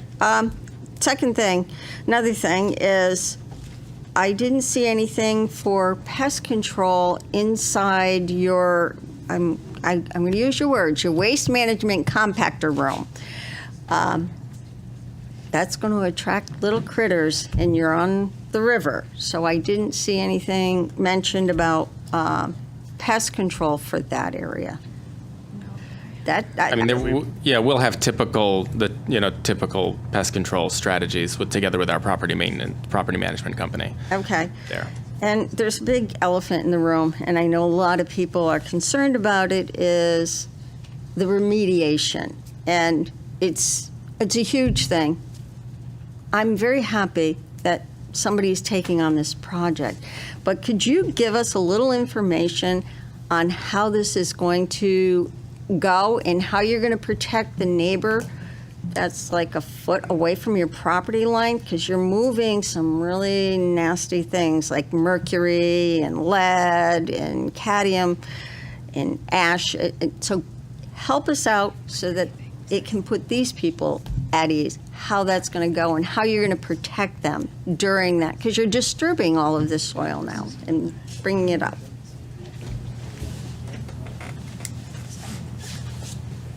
Hi again, Lewis Brown from Honeycomb. And thank you for that question, because it is an important question, and we can certainly appreciate concerns. This will be our third project development in the last 18 to 24 months where we've done significant housing developments through the use of DECD Brownfield grant awards. We have, I think Greg alluded to or specifically spoke about a remedial action plan as a part of our award from DECD that actually came through the town, and the application was made in collaboration with the town. In fact, we received the largest Brownfield Award, as I'm sure you're aware, in the state of Connecticut in the last round. The governor moving the press conference from Hartford actually to the riverfront here to announce that award with 19 others that received the award, but the only featured development was the one that we're speaking about tonight. Throughout the state of Connecticut, this was the only one that was featured. I say that only because the level of oversight and input into the remedial action plan that has been approved by DECD and DEEP, which has taken many, many months to get to, contemplates and puts at the highest level the public safety. So we have a remedial action plan that will inform and guide us as we remediate the property and then are able to build on top of it. Much of the soil, with the exception of the oil hotspots that will be removed, will be able to be reused on site and capped. So everything will be remediated by and overseen by a licensed environmental professional that is monitored on a regular basis throughout the remediation process. Everything is reported to the state and needs to be signed off by the state in order for us to continue moving forward. This is a highly regulated, highly structured program. This will be the third, as I said, in the last 24 months that we have completed. The first two are already done, one in New Haven at the oldest dry cleaning business in that city, has been fully remediated with 64 brand new apartments now sitting on top of that site. Another 44 apartments in West Hartford, Connecticut. Similar characterization in the soil of oil has been fully remediated, fully signed off on, and now 44 apartments are fully occupied by residents in a safe way with no health risk to the surrounding. We also will have ground monitoring wells that are put in both before construction and monitored during construction and after construction to make sure that there's no issue of pollutants migrating into the groundwater. So I can't stress enough that this is not just us going in and moving soil around or letting soil go where it shouldn't go. This is highly regulated, highly monitored, and we can't take the next step without all of those things being checked. I understand that, but I think what the public would like to hear is, as you're digging, there's dust. I have construction going on not far from my house. There's dust. It's going to be blowing. And unfortunately, in this dust is some really toxic stuff. And you've got a neighbor that's very, very close to your property line. And how are you going to protect them from that dust? So because it's going to blow. And it's New England. We have storms. We have wind. So help us. I will, and actually, Greg just noted that our environmental engineer is on the phone, so I'm going to let the licensed environmental professional take over from here. All right, that would be great. Greg, you got changed to screen. I did not decide to join you guys because I thought it'd be a short stint for me, but this is Marilee Gonzalez from Fuss O'Neill in Hartford, Connecticut. And we implement in these, I've done this many times over the state of Connecticut, where we implement a soil management plan. And that soil management plan allows, watches over the construction team to make sure that they don't do anything that would impact the environment. We make sure that their sediment controls are in place. We make sure their dust controls are in place. We make sure that their air monitoring controls are in place. So when we're on site watching the construction management happen, we make sure that that dust doesn't get shoved around and get into people's yards, people's environments. We make sure that the sediment does not track to environmental places like the river. We are very vigilant on the way we make sure that all those soil management practices are in place. And while they're in construction, while they're doing their things, we go and check the site on a regular basis frequently to make sure that they aren't doing anything that would impact the environment or the human health around that environment. So, for instance, if it is a very dry August and it's very windy, we make sure that they are implementing dust control, like wetting the environment. If it's really rainy and there's water washing off of the construction site, we make sure that they have sediment controls. If there is anything of those type of manners, we are watching them and implementing these plans to make sure that the human health and the environment is being considered. Thank you. And another question on the remediation. How are you going to test the vapor intrusion into an apartment? Because there's mercury in this property and lead in arsenic. So, and you're going to encapsulate this property. And so how is that going to be monitored inside the unit that's sitting on top of all of this encapsulated? People want to know this because they've lived down here and it hasn't been disturbed. They're fine. Now it is, and now you're going to put people on top of it. So please help us with that. So there's something called the direct exposure criteria. So the DEP has certain criteria that you have to follow to make sure things are clean for the environment. And basically, the way we work with the construction team is to make sure that there's no exposure to human health. And the way we do that is that we encapsulate the urban fill in a way that is helpful to, or not helpful, but prevents exposure to human health. So in the situation here, we have the petroleum that's leaving the environment and going to be dug up and leave the site. In the case of the urban fill is going to be capped with either the buildings or the hardscape or beneath a foot of clean fill, a marker layer, and 1 foot of clean fill. And then when it comes down the ash that we have on the northwest corner of the site, that will be moved to under buildings and then covered with an impermeable cap, so it cannot migrate to the groundwater, cannot migrate to the surface, and will protect human health and the environment. So every way we are working with the construction team, we are preventing exposure to any of that urban fill or the other elements. We're protecting human health from being exposed to those elements. And in most parts, the constituents that we are concerned about are urban fill. There are no vapor intrusion issues involved in this scenario. We haven't found anything that would cause vapor intrusion to the building or any part of the property. There are no vapor intrusion issues in the groundwater or the soil.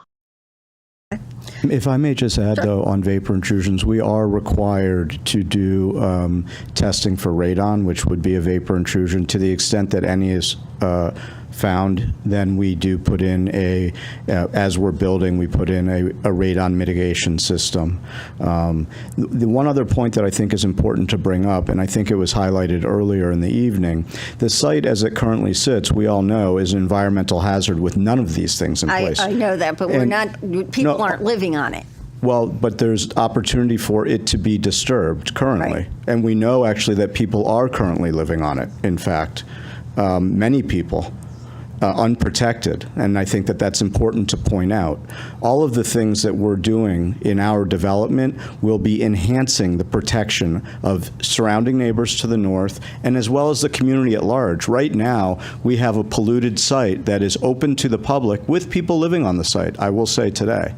And I brought it up last week in the inland wetlands as well. So everything that we're doing is state regulated. All of the mitigation strategies that were just highlighted by our LEP are approved by the state and signed off on by the state by way of our remedial action plan. And so all of those things, and Connecticut has one of the highest, if not the highest standards in the country. Many of you probably know that we've just undergone a change to what was the Transfer Act, and we're now migrating to a release-based system, which is relaxing the rules because the rules in Connecticut have been so stringent. We are still operating under those stringent rules. So public safety is of the utmost importance, but so is transforming this currently polluted site into a productive, viable, beautiful place to live for the town of Thompsonville and for Enfield more broadly. So we are not increasing the probability for something bad or dangerous to happen. We are decreasing that probability. Please don't get this as wrong, taking it wrong. No, I just wanted to be clear. These are questions that people want to know. And that's why I'm Well, going no, to it's lengths understood. to answer So, that. Yeah. And then just one other thing, because I read your report. What's the plan for the endangered species that they found on the I don't even know what they were. They just said endangered species. It was in your reports. Yeah. I don't know what they were, but.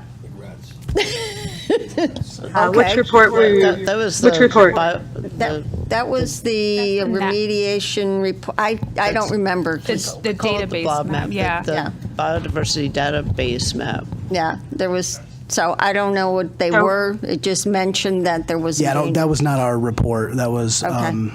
I think, submitted at the Inland Wetlands hearing. As Lou mentioned, as Well, part it's of part of our master packet, so as part of the master packet, I read it. So, No, I'm not disputing that. I'm just saying that that was not a submittal by with our application materials. all right. All right, so I'm going to open this up to the public. Madam Chair? Yes. Did you want to hear from staff first? Oh, yeah, I forgot about you You always guys. do. Sorry. Let me hear from you, and then I'll open it to the public. I just have one clarification. I believe it was mentioned that parking counts were 1 per studio and 1 per 1 bedroom, but and it was said that it was 1.5 per 2, but they actually calculated it 2 per 2 bedroom. So I just want to clarify that, and they have met the minimum requirements that zoning requires for parking at this time. Okay. So. Anything, Georgie? Yes, actually. Okay. Thank you, finally. Okay, so, good evening, everybody. As many of you have probably seen and read, my memo of a thorough review of this development was included in the master packet. I'm just going to lightly summarize it. I'm not going to go into too many details because the applicant did a great job in explaining all those points that I highlighted on. So just a little background information. At the November 21st, 2024 regular meeting of our Planning and Zoning Commission, a approved text change modifying specified sections throughout Thompsonville was approved. The effective change took place on December 9th, 2024, and was properly recorded with the town clerk's office. It is available on our website, and the file number it was approved on, for the record, was PH 3108ZA. This text amendment gave specific provisions and flexibility for sites in the TD4 zone, specifically for sidewalk provisions to allow a sidewalk network within the site where a sidewalk couldn't be accommodated in the front yard setback or in the right-of-way. It also allowed parking in the front yard setback for this zone when site constraints restrict the parking location.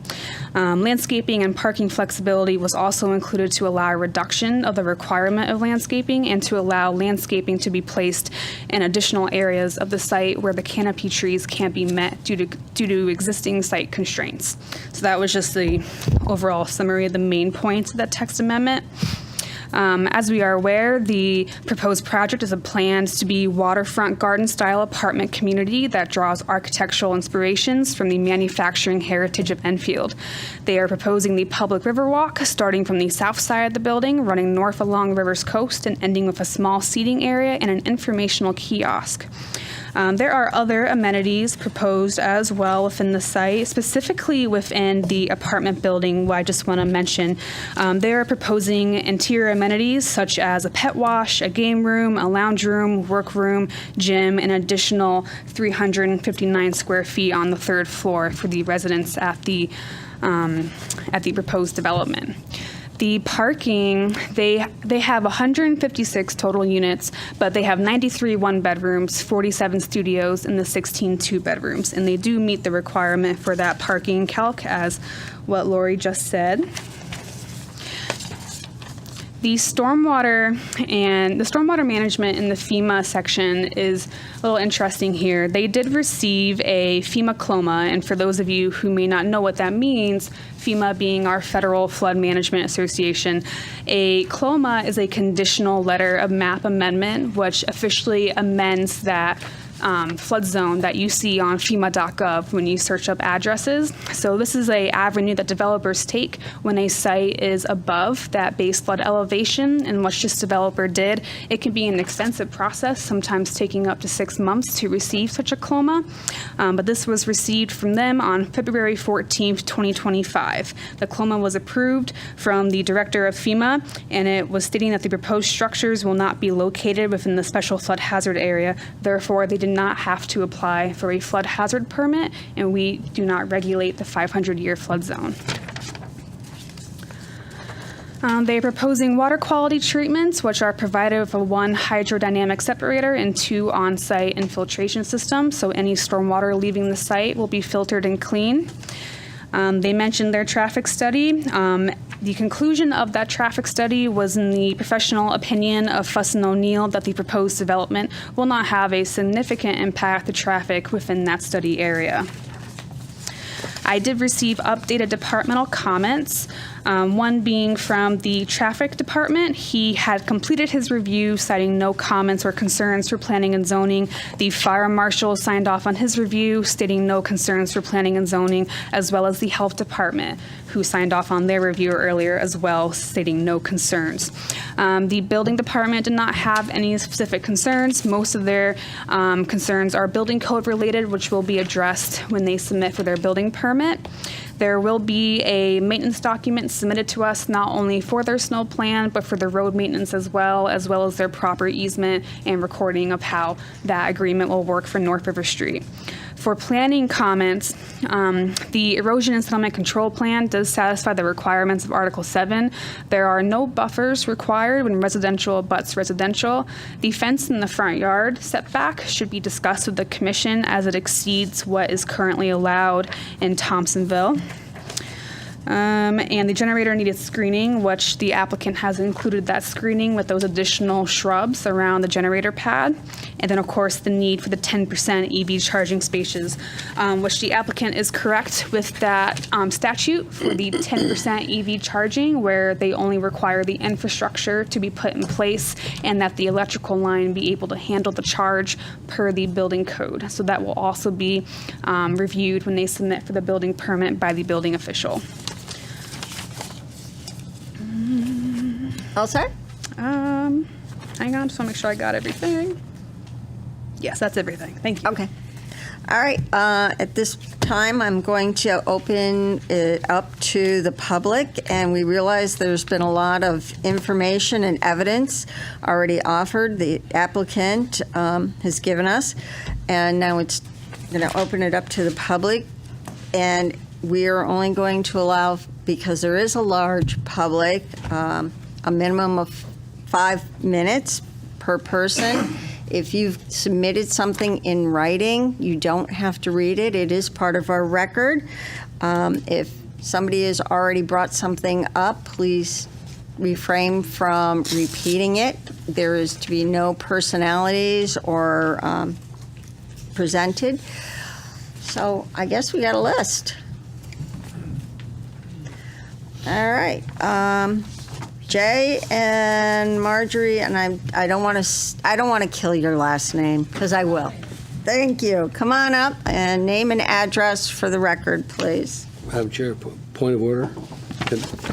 I was just reading the approval from the inland wetlands for this project, and a lot of the questions that were asked by us were already approved and asked by the wetlands. So just as we were saying about repeating questions, I mean, I think we repeated some questions ourselves here that were already approved, that weren't even in our preview. But we also needed to clarify it because we have a larger audience than inlands and wetlands. That's under the purview of planning of the wetlands, which already asked all the questions. That's right.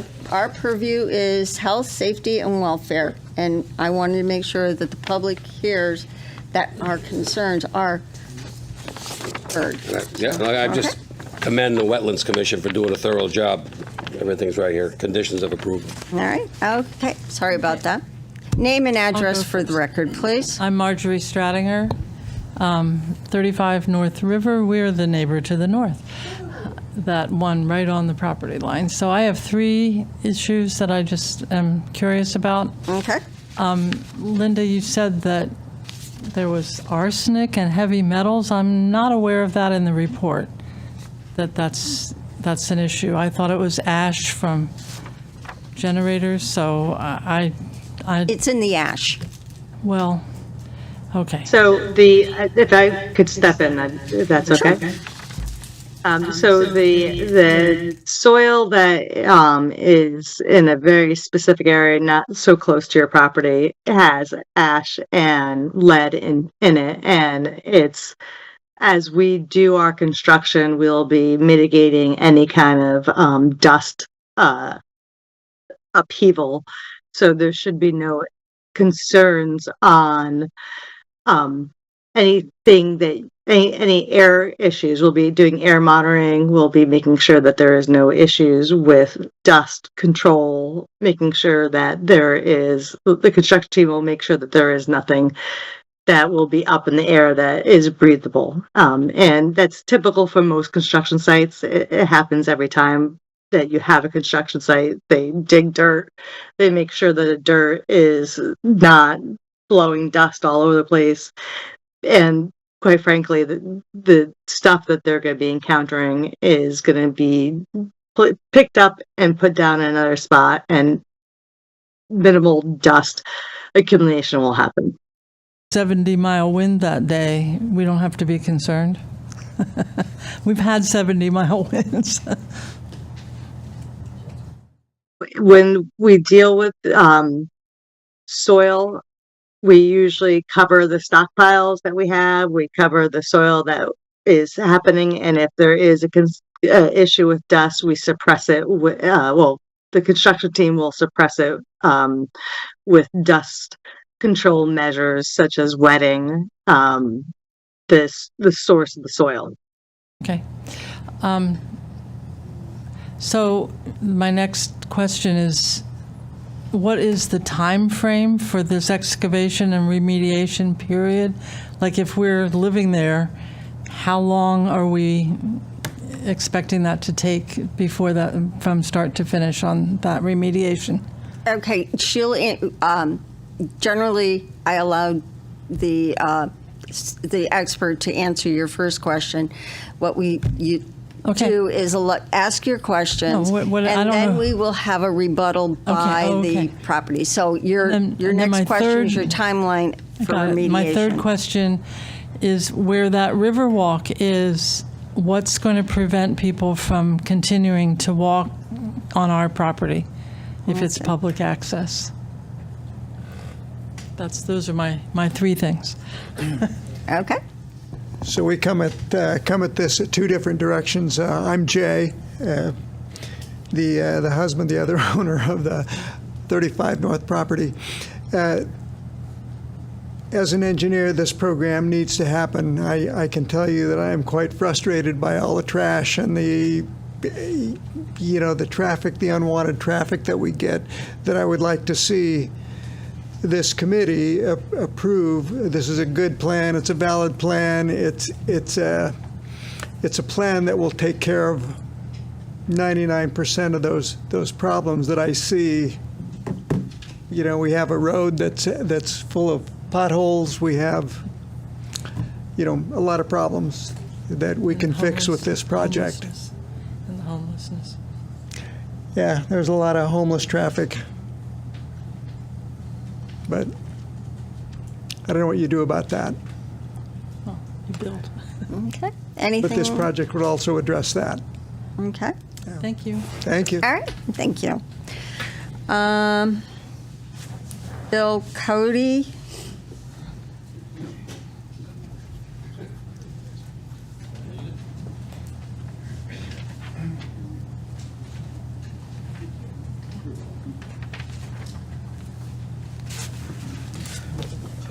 So my name is Bill Cody. I live at 343 Elm Street here in Enfield. I am here as a representative of the Conservation Commission. So at our Tuesday meeting, we were able to review the plan. We had a couple of items we just want to bring to your attention, and then I'll get out of here. All right? Okay. So the first one was the storm drainage compliance. In our review of the plan, we could not determine exactly what was used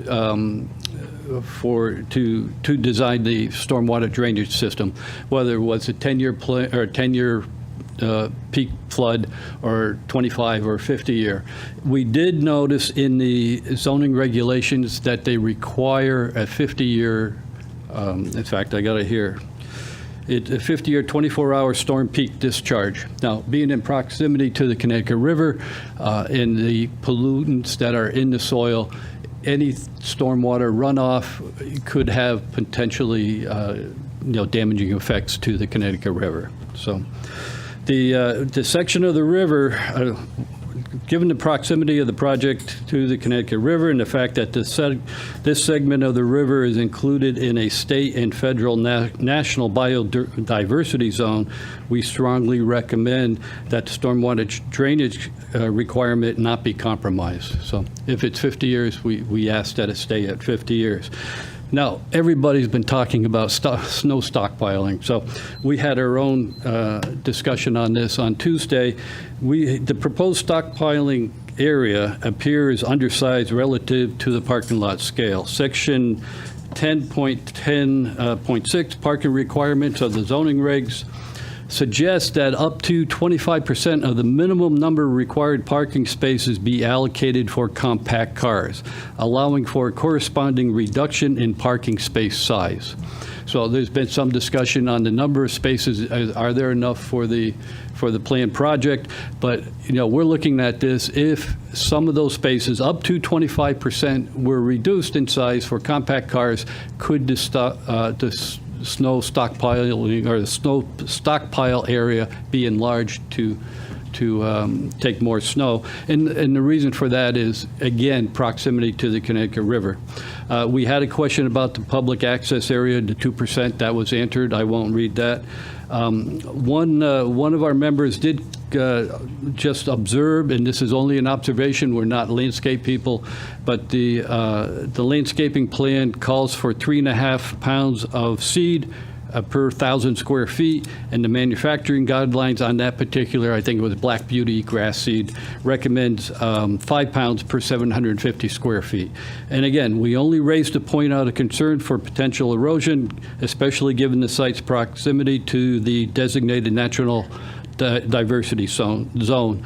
And part of the reason that diversity zone is there is freshwater mussels, which would be filtering the water coming through. So again, any runoff or pollution could be detrimental to them. So I want to finish by saying we'd like to highlight the Conservation Commission is composed of members with diverse backgrounds, including biology, standards, and measurement, research, and construction. This collective expertise informs our recommendations, underscores our commitment to ensuring environmental integrity and regulatory compliance. So I thank you.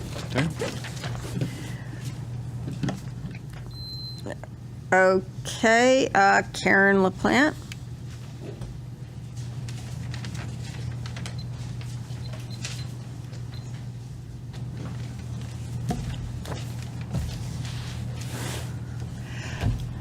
Karen LaPlante, 166 North Maple Street, Enfield. I'm speaking tonight as a citizen and for the record, and to benefit the developer and those commissioners that may not know me.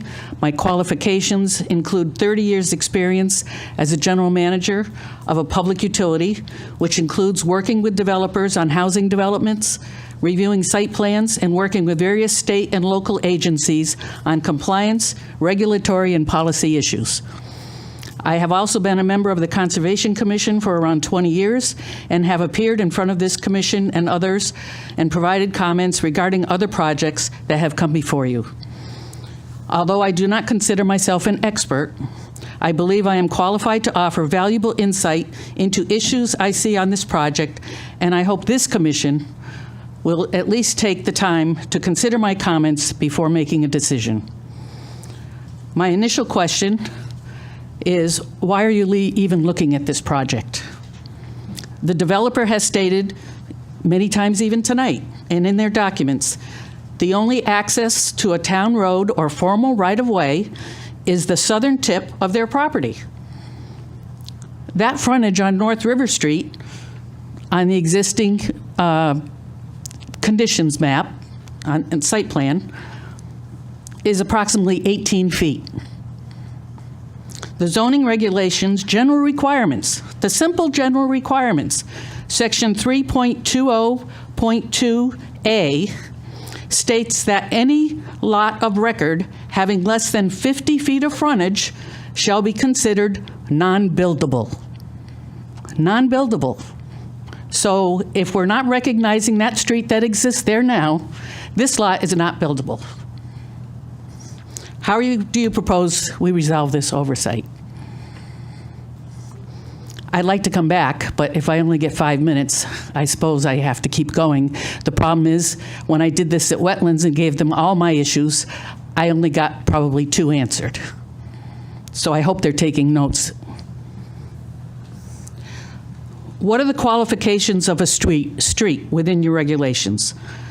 The developer is stating in the response to staff questions that there is no street or legal right-of-way, so there is no front yard setback, and they don't need to comply with additional regulations that are required for this project.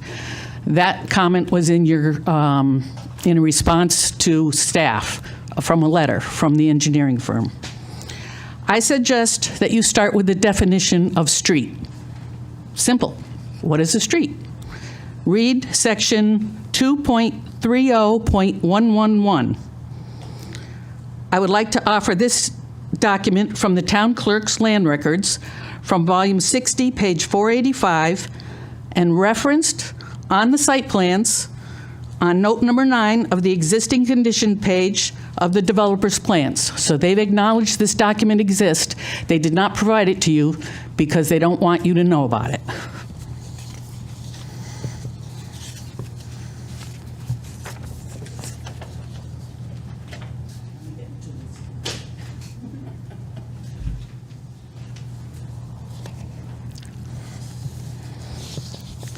That document basically said the town approved North River Street in September of 1922. The selectmen approved a whole list of streets. You'll see the list of streets. It includes many streets in Hazardville, in Thompsonville, and it's my belief back then they didn't do any kind of paperwork other than that to say it's now a valid town street.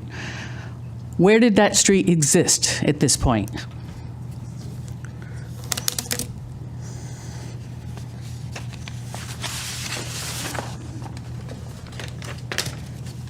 Before I give it up, volume 6, page 251 in the town clerk's land records is a document. It's dated May of 1958, and it says property of the Bigelow Sanford Carpet Company, and it shows a right-of-way with North River Street mentioned. It mentions some other volume and pages, and it says right-of-way, C. Enfield Land Records. Okay? So I'm going to submit that, and I think everybody knows that. I think the developers know that exists. What nobody has seen, I believe, is this document. It's a map. It's a map of Bigelow property. It is dated October 2022.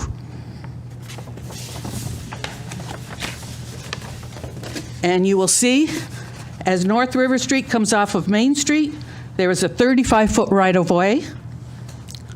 Then it reduces by the casket company to 30 feet right-of-way. And then it continues right in front of this property and says North River Street. And it continues to show the right-of-way through that property. And this was 1 month after it was accepted by the town. Okay. Thank you. Your time is up, but we will let you come back. Anyone else in the audience like to come and speak? Ma'am?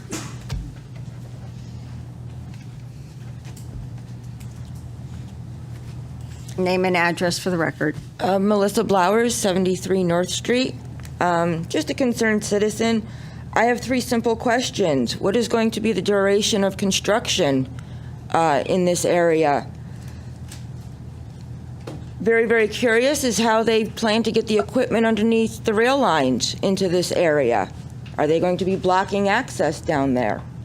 And my third and final question is, has Eversource Gas and Tennessee Gas Pipeline been notified? And is the developer aware that both those companies need to have 24/7 access to that gas facility at 49 North River Street? Thank you. Anyone else?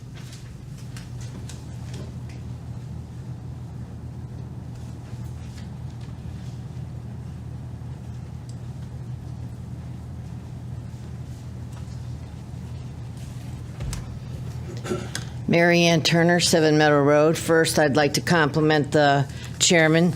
You've done an outstanding job. You really did the work, and you actually took most of my questions and got them answered, at least got them in the open. I have one request, and I saw that the developer was able to do it. When they're talking, and they're talking about what's up on the screen, and you can see it here, we need a pointer. Periodically, they did use the pointer, and they were pointing at what they were talking about. It's very difficult for anyone to know what they're talking about. Dotted lines, look at this spot, here's where it is. I would really like the commission in the future to make sure that the developers use some type of pointer so we can watch it, because there's about 400 people right now watching this live on TV. So they want to know what's going on too. One of the things that happened, I was watching the Inlands and Wetlands meeting. I have to be honest, I think this is an outstanding project. I just think the developer may have forgotten that the public has the right to come in and speak, and that what we have to say may not make us experts. We don't have to be experts, but our job as the public is to participate. And what that means is we bring institutional knowledge. We bring our questions and concerns. And maybe we don't word them exactly how they should be done by an engineer or a traffic person or something, but they need to be taken seriously and not ignored. And that's exactly what happened at the Inlands and Wetlands meeting last week, when they tried to push and got their way to close the public hearing early. I'm asking you to please don't do that this evening. Let it stay open a little bit longer while we all just percolate. I know this may sound silly, but have we thought about when a train comes through with a heavy snowstorm and pushes that snow off the tracks? I know that in the pictures, and I don't have them, they have parking going right up, pulling into where the railroad tracks is in front of them, and I believe there's going to be a fence. What's going to happen when that snow comes flying at them? I'm assuming they're going to want those cars to be moved. And none of you asked the question, where are all those 172 cars going to go when plowing has to be done? Because I know from experience with someone I know who ran an apartment complex, that people were notified that they had to get their cars out of the parking lot. And this technically is going to be on the street. And if they're going to plow their part, but now that we've maybe this evening per public person, Ms. LaPlante, this may be a public road. Things are going to be different. I don't know for sure, but it's something that we as the town need to take under advisement. So that's something curious. What are you going to do in the and again, they're right. Have we had those kind of snowstorms lately? No, but can we get those kind of snowstorms? Yes. So if the train's going to push snow, you better know where it's going. And where will the public park when they get access to this walkway? Now, I know, Commissioner Anderson, you mentioned it. I'm assuming that we're just going to be able to pull up, park, get out, and walk around. That'd be great. But it is something to kind of think about.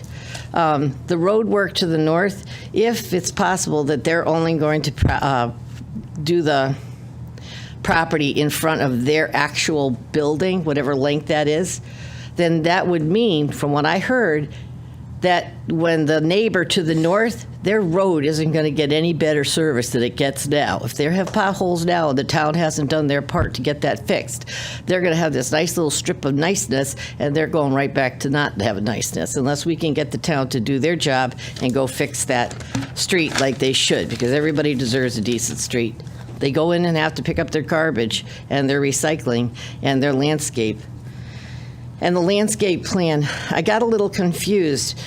I know that you asked a lot of questions this evening, but I don't know if you actually got the answers or if those answers will be incorporated into the plans. From my experience in the past, it's happened that if you don't get it on the plan, all the chatting in this room means nothing. It has to be on the plan. So I'm assuming that the questions you asked about landscape and trees and all those things, that you'll get them in the plan or put them in your conditions. And just in case, those lindle trees, I looked them up. They're great trees. They grow terrific. They only have a little problem. They get aphids. And they're kind of messy. So they're just something to think about, that you may or may not want those trees or that type. And let's see, I want to make sure that the lighting on North River, I was glad that they spoke about that they're not going to have light pollution on the neighbor's yard, because one of the things, Commissioner Gray, and I'm glad you brought it up, is they're going to have a parking lot that literally is going to be adjacent to this neighbor's house. So in the evening, anytime, day or night, people are going to come around with their headlights and they're going to hit that side of their house. And, you know, when you've had the privacy of those wonderful trees and hedgerow to date, it's going to be difficult to have that in your face at 2 o'clock in the morning if you're a light sleeper like the rest of us gals are. Okay. All right. Anyone else? Karen? I know you didn't finish, so.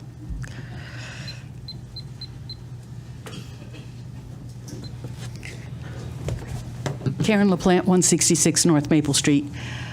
I don't have much more. But I really feel the issue of North River Street not legally going through this property needs to be resolved before approval. All zoning requirements are met and not dismissed by the developer, because once it becomes a street, if you read that memo where they responded to staff, they have to do certain things. So I have a list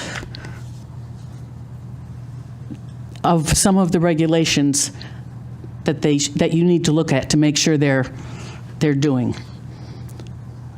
Section 2.30.81, definition of a non-conforming lot.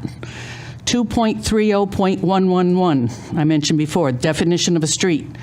3.20.2a, lot of record, less than 50-foot frontage is non-buildable.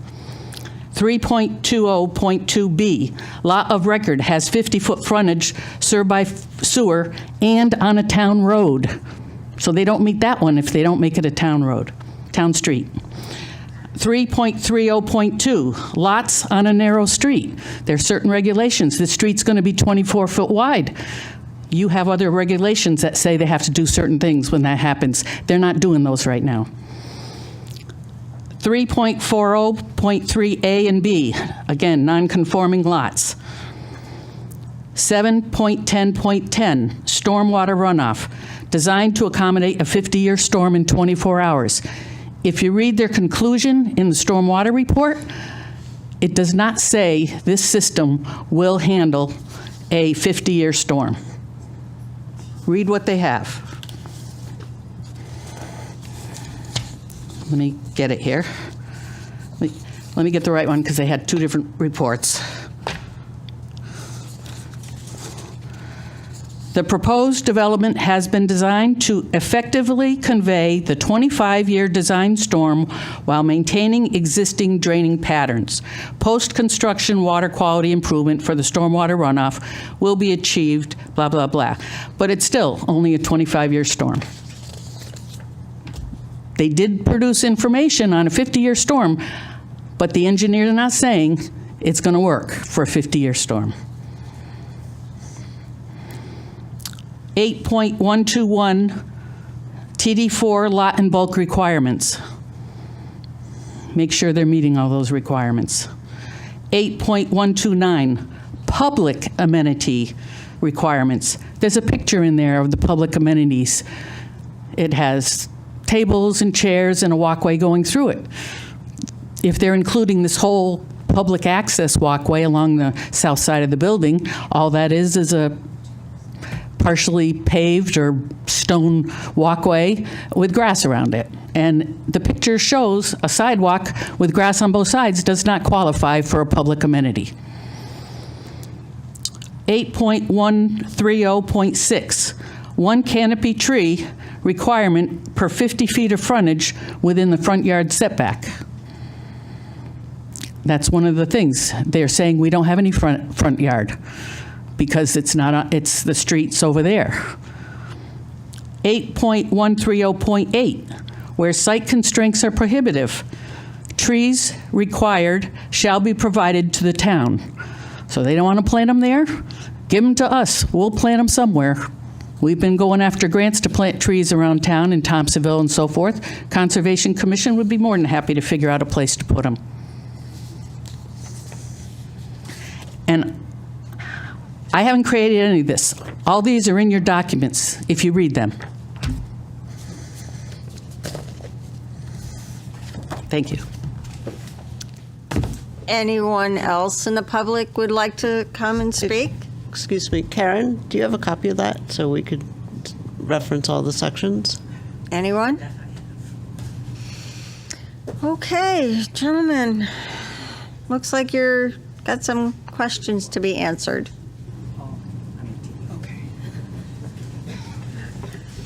All right, if I missed anything, please let me know and I'll try to answer it. I wrote a lot of things down, so. Okay.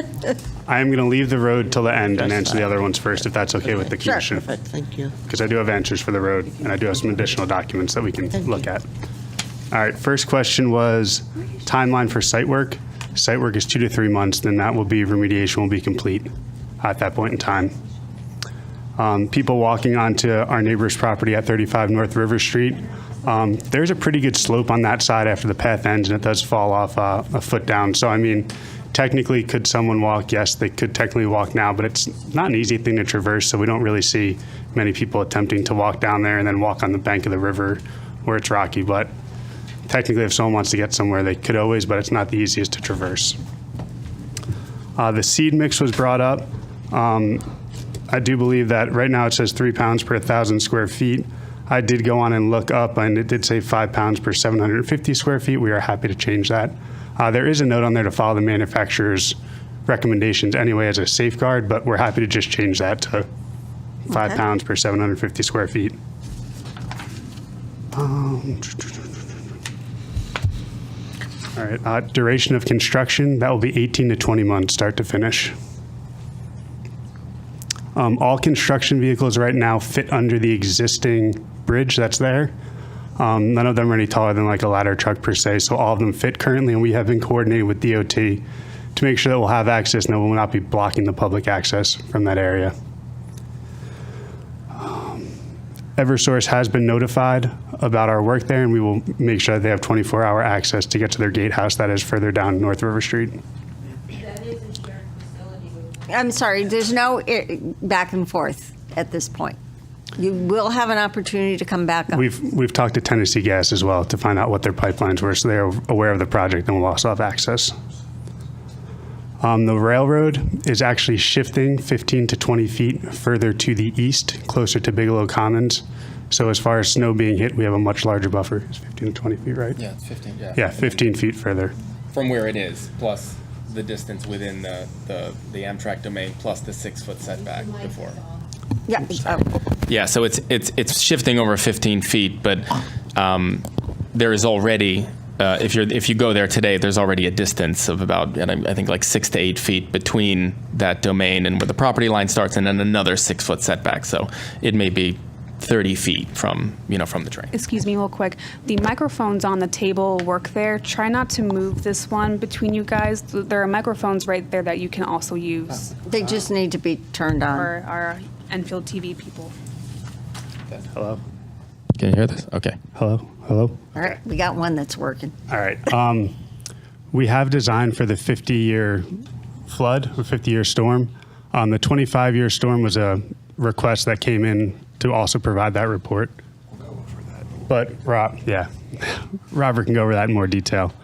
Is there anything else before the street? Just a few things. So, there is a suggestion that we could provide compact car parking, but it is just a suggestion, and we're not following that. In terms of the mussels, again, we've said this, but just to restate it, the water that's running off the contaminated soil into their habitat is going to be greatly improved in water quality as a result of the changes we're talking about. I think you can go up to the street. Greg, here. Thank you. All right, with regard to the street, I'm going to pull up some additional information, additional to what was already provided. All right, so we had seen volume 6, page 251. Volume 6, page 251 does show a right-of-way at the kind of eastern edge of the site running through it. What was not shown from the same surveyor, same year, done just before that, was page 6, 249. This map, let's see if I can zoom. All right. What this map clearly shows is that North River Street ends prior to our site. The reason it does not continue is because there was a right-of-way given in 1901, but in 1901 it was given with no meets and bounds. So it was never delineated, it was never properly recorded, but it was given as access. So our plan here is to actually give an easement to the town, and we'll have a private road still, so we have 450 feet of frontage. That 450 feet of frontage is on a private road. As evidenced by this, I'm also happy to pull up the 2 deeds so you guys can see where it actually came from. So I'm going to first pull up the map that was shown earlier. This is going to be really hard to see, but it says right-of-way, see Enfield Land Records, volume 38, 678, and 44. And it says 233. I have both of those documents. So this is where it was generated from.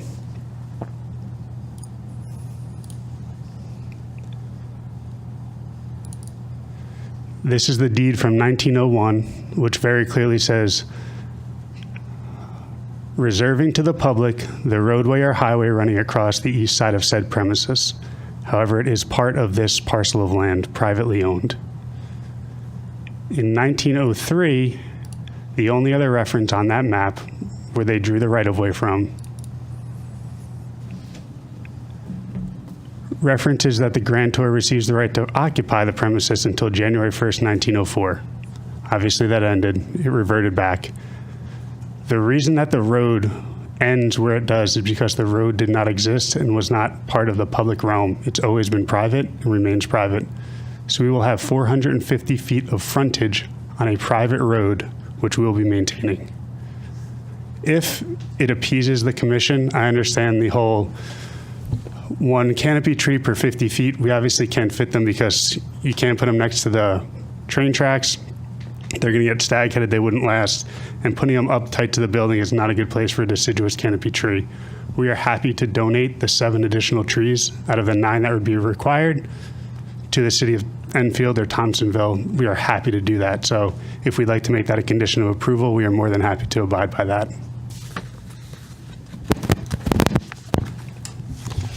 And just one further comment. There was granted a text amendment at the end of last year, and the project as designed is fully compliant with that text amendment.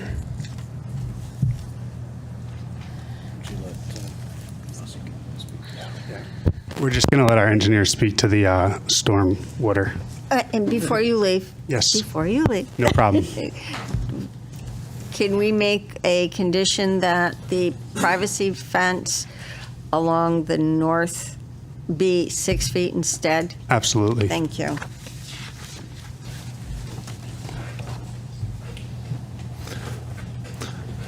Good evening, everyone. Robert Walker from Fuss & O'Neill again.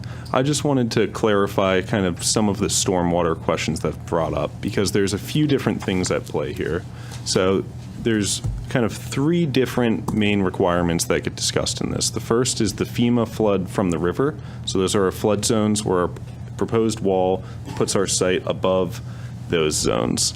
The second is the conveyance. And so the conveyance is part of your subdivision regulations, and that is the 25-year design storm that our system has been designed to convey without overtopping or creating a nuisance on site.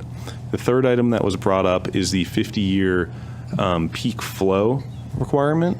That requirement has an exception in the Connecticut Stormwater Quality Manual for when you are discharging directly to a larger water body, such as the Connecticut River or, in other cases, Long Island Sound. We are using that exception and have reviewed it with the town engineer. The reason for that is that requirement is designed to prevent you from flooding neighboring properties and creating nuisances. If you're discharging directly to a large water body like that, that no longer becomes an issue. So the requirement becomes the water quality volume, which is what we're providing. That is the quantity of water at which you are treating and providing sediment removal and pollutant removals before discharge. So this is all in our stormwater manual. We quote the code section directly.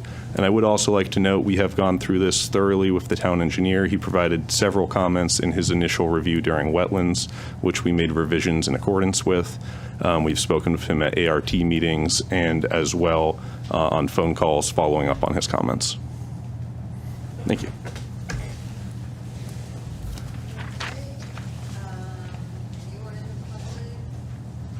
Anyone in the public like to speak? Anyone in the public? For the last time.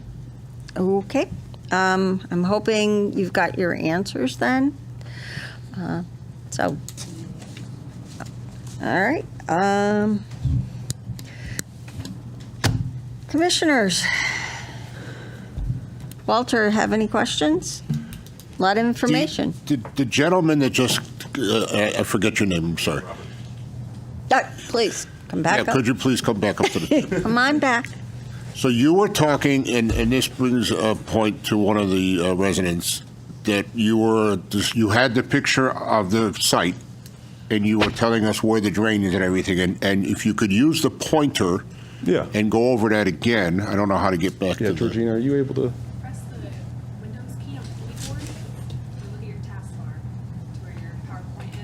Perfect. Go back to that original slide. No, yeah. I believe this is the one you're referring to?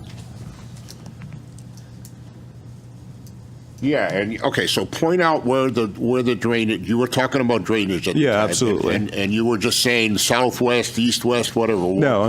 Point it out again. Let's go over it one more time to clarify. Yeah, so it's kind of starting at the south of the site. This is the first of our water quality infiltration systems. So this collects a portion of the building roof flow as well as flows from these two inlets and this inlet. They enter this infiltration facility where they're able to percolate into the groundwater. Any overflow from this system in a larger event, such as the 25, 50, or 100-year storm, will overtop through this outlet control structure and continue down the line. Similarly, we have a second water quality infiltration unit located in this location that is collecting additional portions of building roof flows as well as these two catch basins located here. That will also exit through an outlet control structure and continue further north. There are several additional inlets located here, here, here, and here. In this location, due to environmental considerations and in coordination with our RAP, we were not able to do infiltration. So we have proposed water quality using a hydrodynamic separator, which is located in this location. That is a unit which spins the stormwater, which allows it to separate sediment and other pollutants. After going through that treatment unit, stormwater is conveyed via storm pipes and a system of manholes to the proposed discharge through the proposed wall at this location. And then there are several just small yard drains in a small swale along the path to prevent any nuisance flooding from occurring next to that public access path. Does that answer your question? I think that clarifies that. Okay. And isn't there a sewer trunk line through this or no? Sewer line? Yes. Yeah. So there is an existing sewer, if I go to our survey.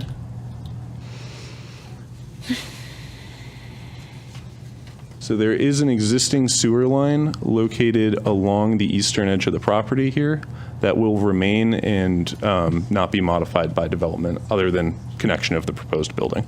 So you are connecting it to the, obviously connecting. We will be connecting to the sewer line, correct. That's all I have. Vinny, you're set? Joe? In reference to this whole road thing,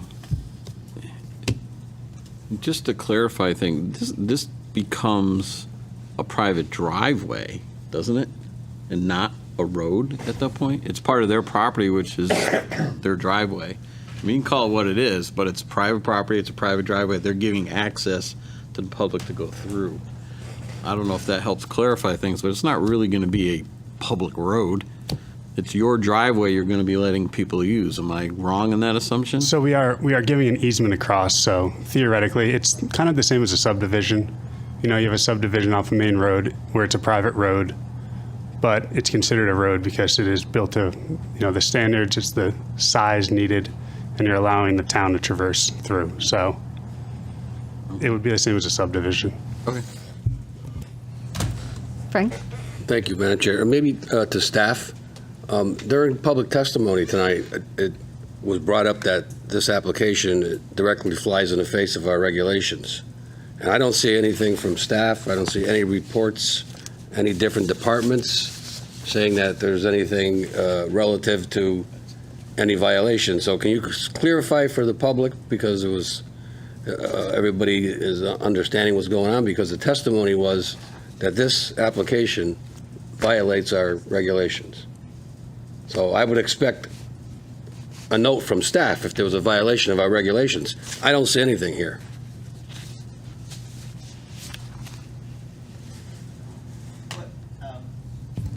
Just real quick, there were a lot of sections, and we're trying to check all of them right now.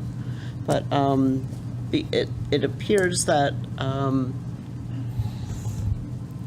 in their bulk standards, there is no frontage because it didn't exist. So they're creating frontage. So we're checking on it at this point. And with all the We're doing the last 20 minutes. ERT meetings, and this has been going on for a while, I would think that some of these questions that came up in testimony would have been caught by you guys or observed. It's the history of the road is what makes it really complicated I'm familiar and with that. confusing, especially with the lack of proper documentation. Yep. So in sites like this, we do the best we can with the frontage, but this particular lot is unique because of the site constraints in terms of location with the railroad. So Right. I think you should probably ask the applicant to clarify the frontage, since they probably have more of a history knowledge than what I can offer at this point in time. But when you're seeing, though, it is not a direct violation of our staff. When we did the ARTs and when we conducted our review, we did not find that as a result. We saw that it satisfied the sections, the new text amendment for Thompsonville, and that because of that new text amendment, it gave them flexibility per the landscaping standards. Okay. And then they worked behind the scenes with the assistant town engineer for the stormwater drainage. They didn't have to meet the 24-hour stormwater design per the water quality exemptions, but we didn't find anything along that line of not being in compliance with law. And that's what we look to staff for, to get back to us Yeah, with that kind of typically, feedback. that's And usually you the did hear first me thing say we look. that I was aware of the years and years and years of misunderstanding of that road. Yeah, it's So it sounds like they may have cleaned up some of those it's issues. very confusing. I don't think it's been clarified until now. Yeah. And it's been that way forever. Yes. And there's been a whole bunch of debate over it going way back. Yeah, this is also pretty popular with our more historic properties. Our historical records aren't well kept. There were a lot of deeds and easements that were referenced on deeds that weren't actually recorded by the attorneys at that time, and subdivision maps that weren't properly recorded that we've run into before for older historic subdivisions. But then some lots, in this case, tend to predate these subdivision regulations. So in instances like that, it's hard for us to find historical documentation on what happened. So if riverfront development continues, which I hope it does, just to make you aware, you're probably going to find the same situation on South River Street. Yeah, With so the deeds and the property lines. These and it's two streets are It's kind of the same, so. Yeah, so If there was something in the land records, it would have been found by now about that type. But the oldest document was 1904, and there would have been stuff that predated that. That's just not on the land records from what I could find. Well, good. I'm comfortable. Yeah.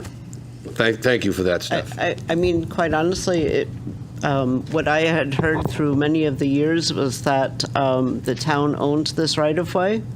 And I remember Marty, even back when I worked here in the 90s, saying, well, I don't think that's correct. So now we've got some clarification. Yeah, it's So- nice to hear because it's been a question for many years. Right. Thank you for that information. It makes me feel better. Thank you. Terrence, you all set? No, I'm good. Okay. Rob? Christian? Yeah, just two things. One was to follow up with John's question about the bike parking, and I didn't ask it originally because staff did bring it up. I'm surprised you didn't. I'm surprised John had that question. That was yours. I had his back. Yeah, he had my back. But no, they did provide a good written response, which I'll just read out. But they mentioned exterior bike racks are planned to be added at the front entrance of the building or other appropriate location. As we noted, it's not on the site plans. So it does sound like the applicant is agreeable to that. It is important to have short-term bike parking, right? Folks running in and out for errands, so there's value in that. I agree, front entrance is a good place for it. It does seem like there's some space. Obviously, it's not your primary parking. So I'll just ask that we add that as a condition of approval. And they can work with staff on the exact location for added exterior bike parking. Okay. And then just a point of potential informality for the applicant. I know there were. It was mentioned that there's folks that are living in the area now. Obviously, it's not their legal residence, but I think we all deserve the dignity. So I don't know if you've interacted with them, but I just hope that as the project goes forward, especially preceding remediation, that you're able to do your due diligence to reach out to folks and perhaps consider some signage to give advance notice. That's not something that we can put in the conditions, but I'll just ask you as decent human beings and future, Enfield partners and residents. Madam Chair, if I may, can I add to Jonathan's discussion? If I may, can I add something? Relative to the people he's referring to, from what I understand, there's been help offered many times, not for them, other areas too. They refuse help. Social services and the other services within our community has reached out and tried to help these people and offer whatever assistance that could be offered, but they refuse help. Mm-hmm. So I think there people are looking out for them. I mean, in cold weather, they make sure they don't freeze to death. They know that they're aware of the people there. The officials are aware they're there, and I think they're trying their best to help them. And, Yep. Yeah, absolutely. And we do have good social services in right, town. they're aware. So Yeah. by all means, direct them to our social services. And somebody refuses help, what are you going to do? Right. I mean, but they are. I know everybody's aware that they're there, and not only there, but other areas of town. Yeah, but obviously they will be forced to relocate as part of this project. So. Or they have to pay rent. or yeah, actually, yeah, they don't have to. Yeah, No, they there have the will choice. There will be great apartments in this place. So good point. For the record, Commissioner Lamo, you are correct about that. Yes. Yep. Yeah, I'm aware of Yep. the situation. And just 2 points of clarification. I did go through our regulations real quick before and just double checking just to clarify on the question about storage. The one requirement I could find in our regulations that requires storage was from section 4.70.8, large flexible residential housing, which does require all units shall be provided with reasonable on-site storage in the same building where the unit is located, but that's for a different type of residential development. So, as far as I can tell, we don't require it for this specific development. So, I think what they provide is satisfactory from a legal requirement. And then I know there was a concern about public amenities as well. I did run through those too.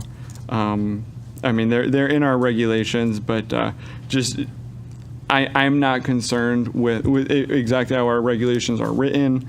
Yes, there is the photograph that says a plain sidewalk is not sufficient, but it does include public amenities such as lighting, seating area, which they provide. They have lighting across the entire path. They have complementary landscaping and planting beds, which they have alongside the entire walking path. Needless to say, I'm not concerned that they meet that requirement. I very much do think they meet that requirement of public amenities. So just wanted to clarify that. Thanks. John? Yeah, well, I certainly think that a public walkway along the riverway is a fantastic public amenity.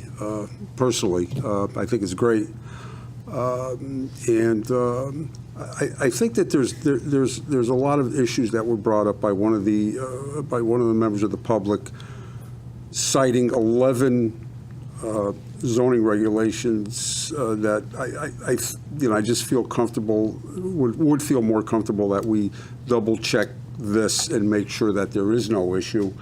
I just don't want to rush into anything, but I just want to make sure that we're covered, belts and suspenders, if you would, and make sure that we're fully in conformance. I understand the roadway, the easement. I have no issue with that, of what that is, and if the developer is willing to contribute 7 trees to the town, hey, fantastic, that's great. A couple other things that may have to be cleaned up on the plans that want to make sure that we show or that is noted. So I think, like, for now, probably thinking this, we got to table this, going forward and keep this public hearing open. I'm not sure. That's my opinion. I don't know if anybody else has a... I'm going to concur on that. I think there were some issues that were brought up by the public. I still have concerns about the road. And I know there's documentation that the applicant has, and then there was documentation that you received tonight that we haven't seen, really. And it's a 2-week, and we could probably get some of this answered in 2 weeks. And if we could get something from the town attorney on the road, I know these people have done their work. We have the public who's done their work. I don't feel comfortable about the road at this time. And I mean, I'm sure that they do own the road, and I'm sure the people who live north of there own their portion of the road. So each person does. So, but historically, the town has taken care of it. They've plowed it. They bring services down there, which they don't do for any other private road. So, just a little peace of mind. So I do concur. So I know the applicant would like to move forward, but there's a lot of information here that I think we need to address. Can I just say one more thing on the road? So I think there is a lot of information out there. It's, this is a long history in this area, so there's a lot of different documents. But I'd like the commission to focus on 2 things. One, I don't think anyone is disputing that this is not private property. I think the question, and no one is disputing that it is used today as a road. There is a right-of-way, there is a historical easement in how it's being used. That may be messy. What is completely clean is what we are proposing, which I'd like the commission to focus on, which no matter what the history is or the documentation, the proposal is what I think should be the object of the discussion here, which is to clean up this mess by creating a public, easement of 24 feet wide drive lane in a totally different quality than it is there. Whatever other discussions or investigations would happen, that would still be the proposal, that would still be the end state. And so I really feel very strongly that even though there's a lot of information, we have enough information to decide on what we want the road to be, which is what is proposed. I understand where you're coming from, but you have to understand there was public information, and not only about the road, but for other things. And then there was a few other things, and I just thought of one more question. I didn't see a comment from WPC, and I know the infrastructure, and this is not your problem, it's ours. The infrastructure's down there is old, so I want to make sure that they're okay with it. too. The comment was addressed during the ARTs. Todd is very, very busy, and it is not so often that he completes his step in OpenGov, but he is included in those initial discussions with the ARTs, and if there's a sewer capacity problem, that's usually the first thing he brings up.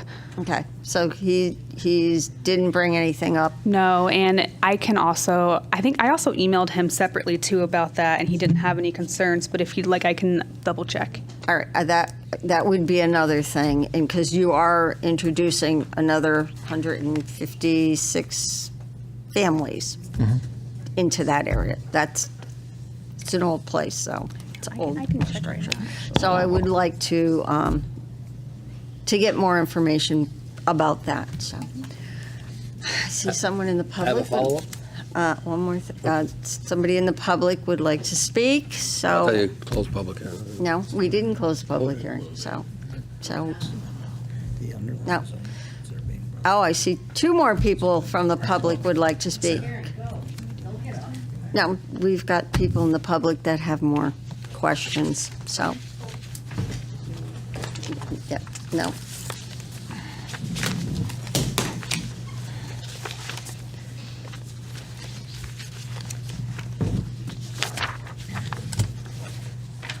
Just to clarify, Karen LaPlante, 166 North Maple Street. The map that I gave to staff today is the one that was referenced at the town assessor's office. I questioned. They are saying they're developing 3.86 acres. The property is being billed through the assessor's office at 3.24 acres. It's my contention it may be the road that they're not being billed for all these years because the town accepted the road. So whoever wants to clarify that, fine, but they've been underbilled. If it's 3.86, they've been underbilled for probably ever. So, but that is the map that the assessor told me was the reference to that property as it's being billed on the taxes. All right, thank you. Sir?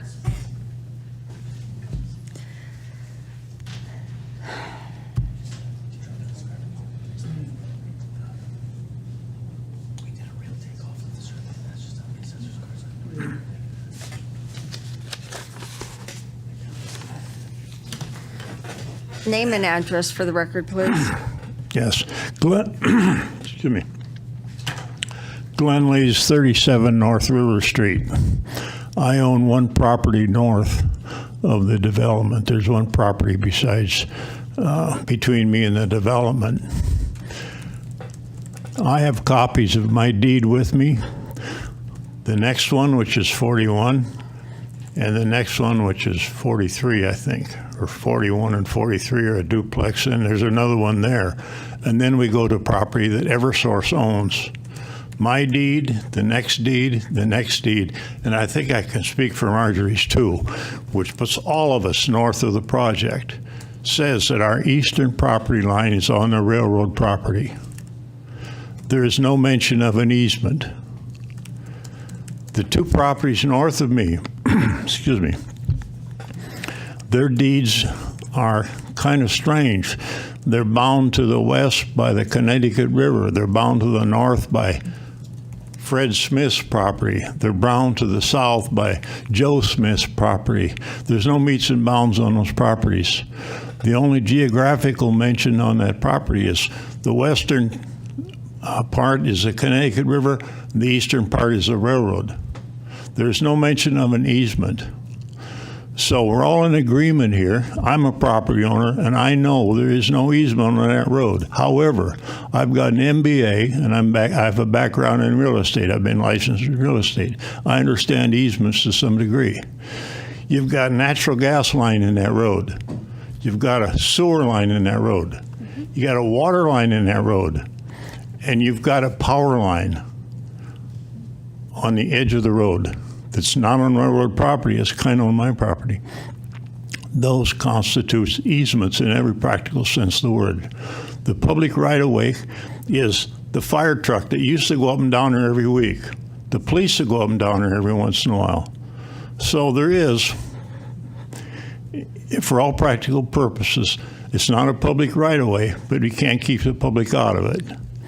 These people are certainly going to improve this property. I'm all in favor of it. I haven't heard anything that I'm concerned about. If I have a concern in that area, exclusive of this, it's that darn railroad. That railroad is encroaching on my property. It is on my property by 3 feet. Now, this gentleman said that they're going to move the track 15 feet. When I was at the meeting here a couple of years ago in this room, Amtrak was here. Amtrak said they're going to raise the grade up and taper it down for like 2,000 feet or something, and they're going to move it to the east by 17 inches.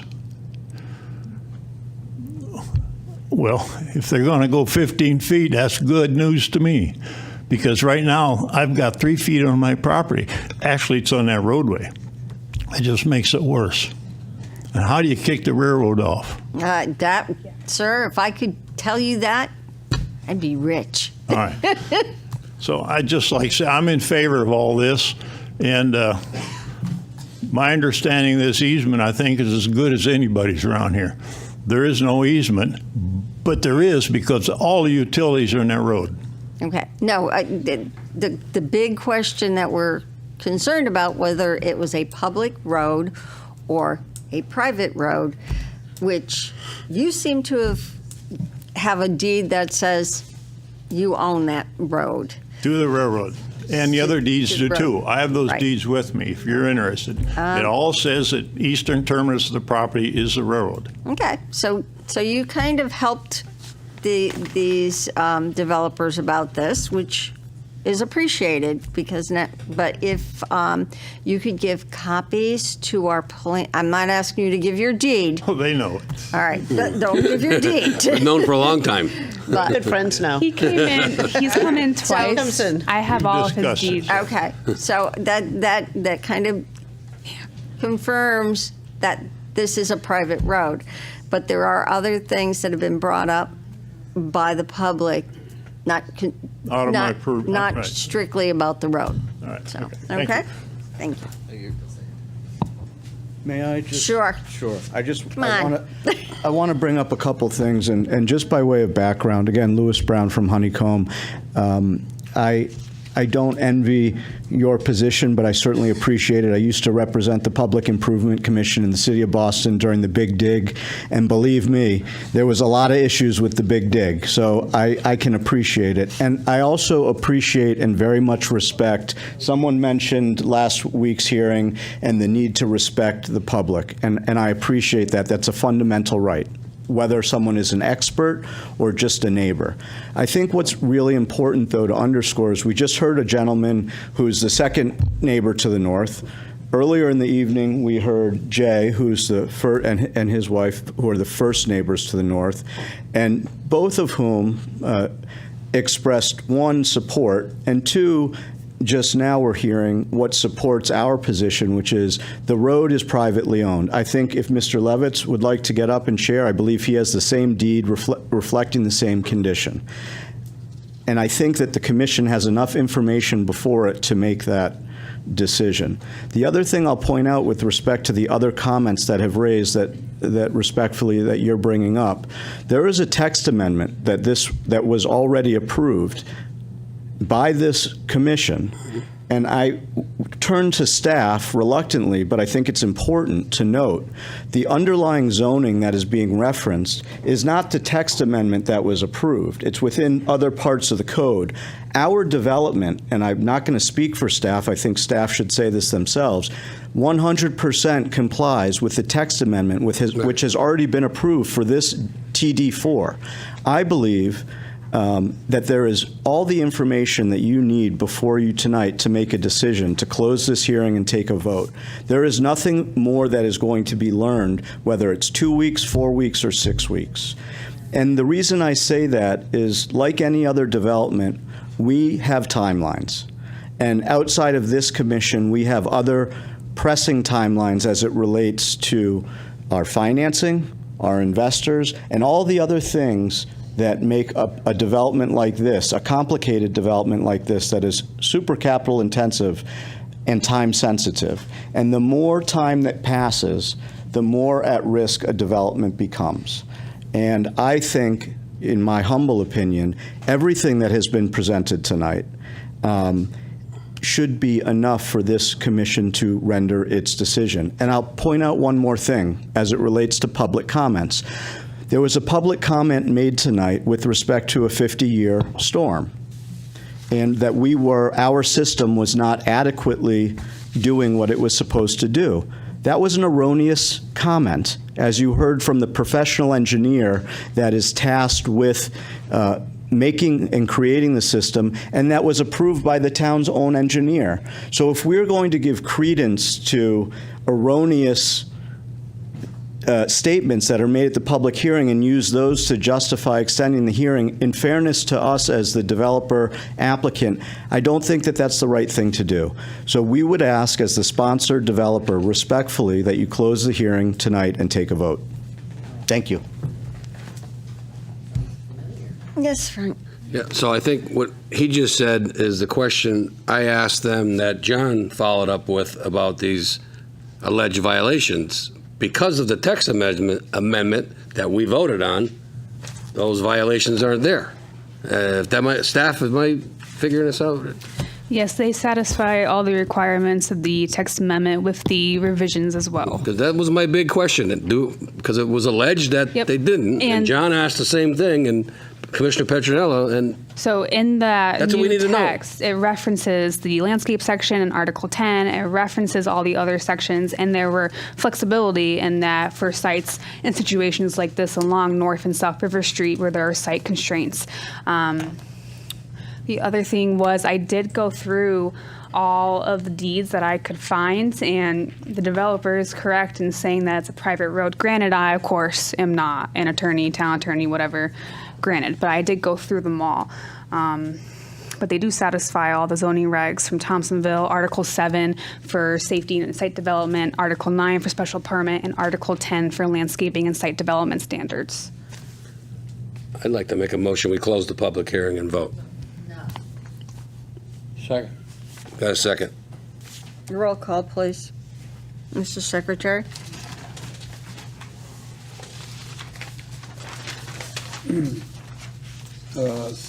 Yes. Linda DeGray? No. Frank Alamo? Yes. Vinnie Grillo? No. Excuse me? He said no. Okay. Joseph Muley? No. Terrence Lynch? Yes. Walter Cruzell?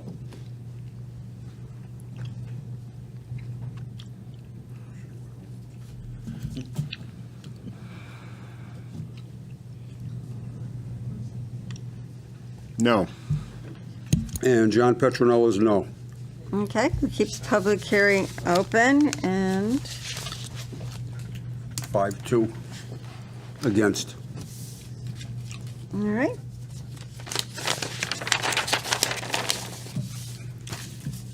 I need a motion to table. Yeah, I guess you will make a motion to table the application till July 26th, is it? 4th. 24th? Yes. Second. Okay. Roll call, please. Linda DeGray? 4. Frank Alimo. 4. Vinnie Grillo. 4. Joseph Muley. 4. Terrence Lynch. 4. Walter Krizel. 4. And John Petronella is 4. Okay, all right. Thank you, gentlemen. Please understand, we have to absorb all of this. This is a lot of information for us. And we'll see you in 2 weeks. Thank you. Appreciate your attention tonight. Thank you. Okay.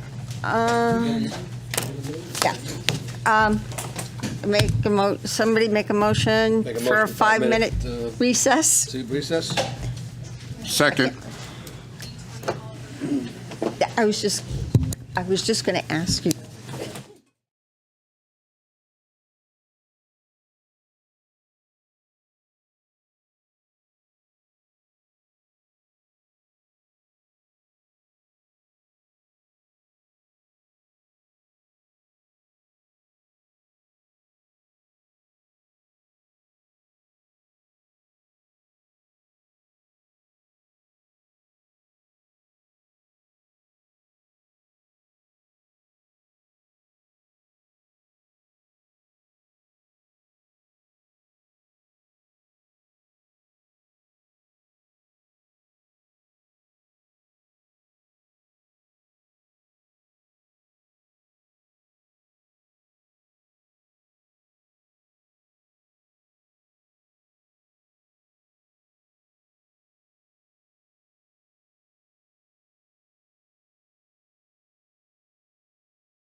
Okay, I call meeting back to order.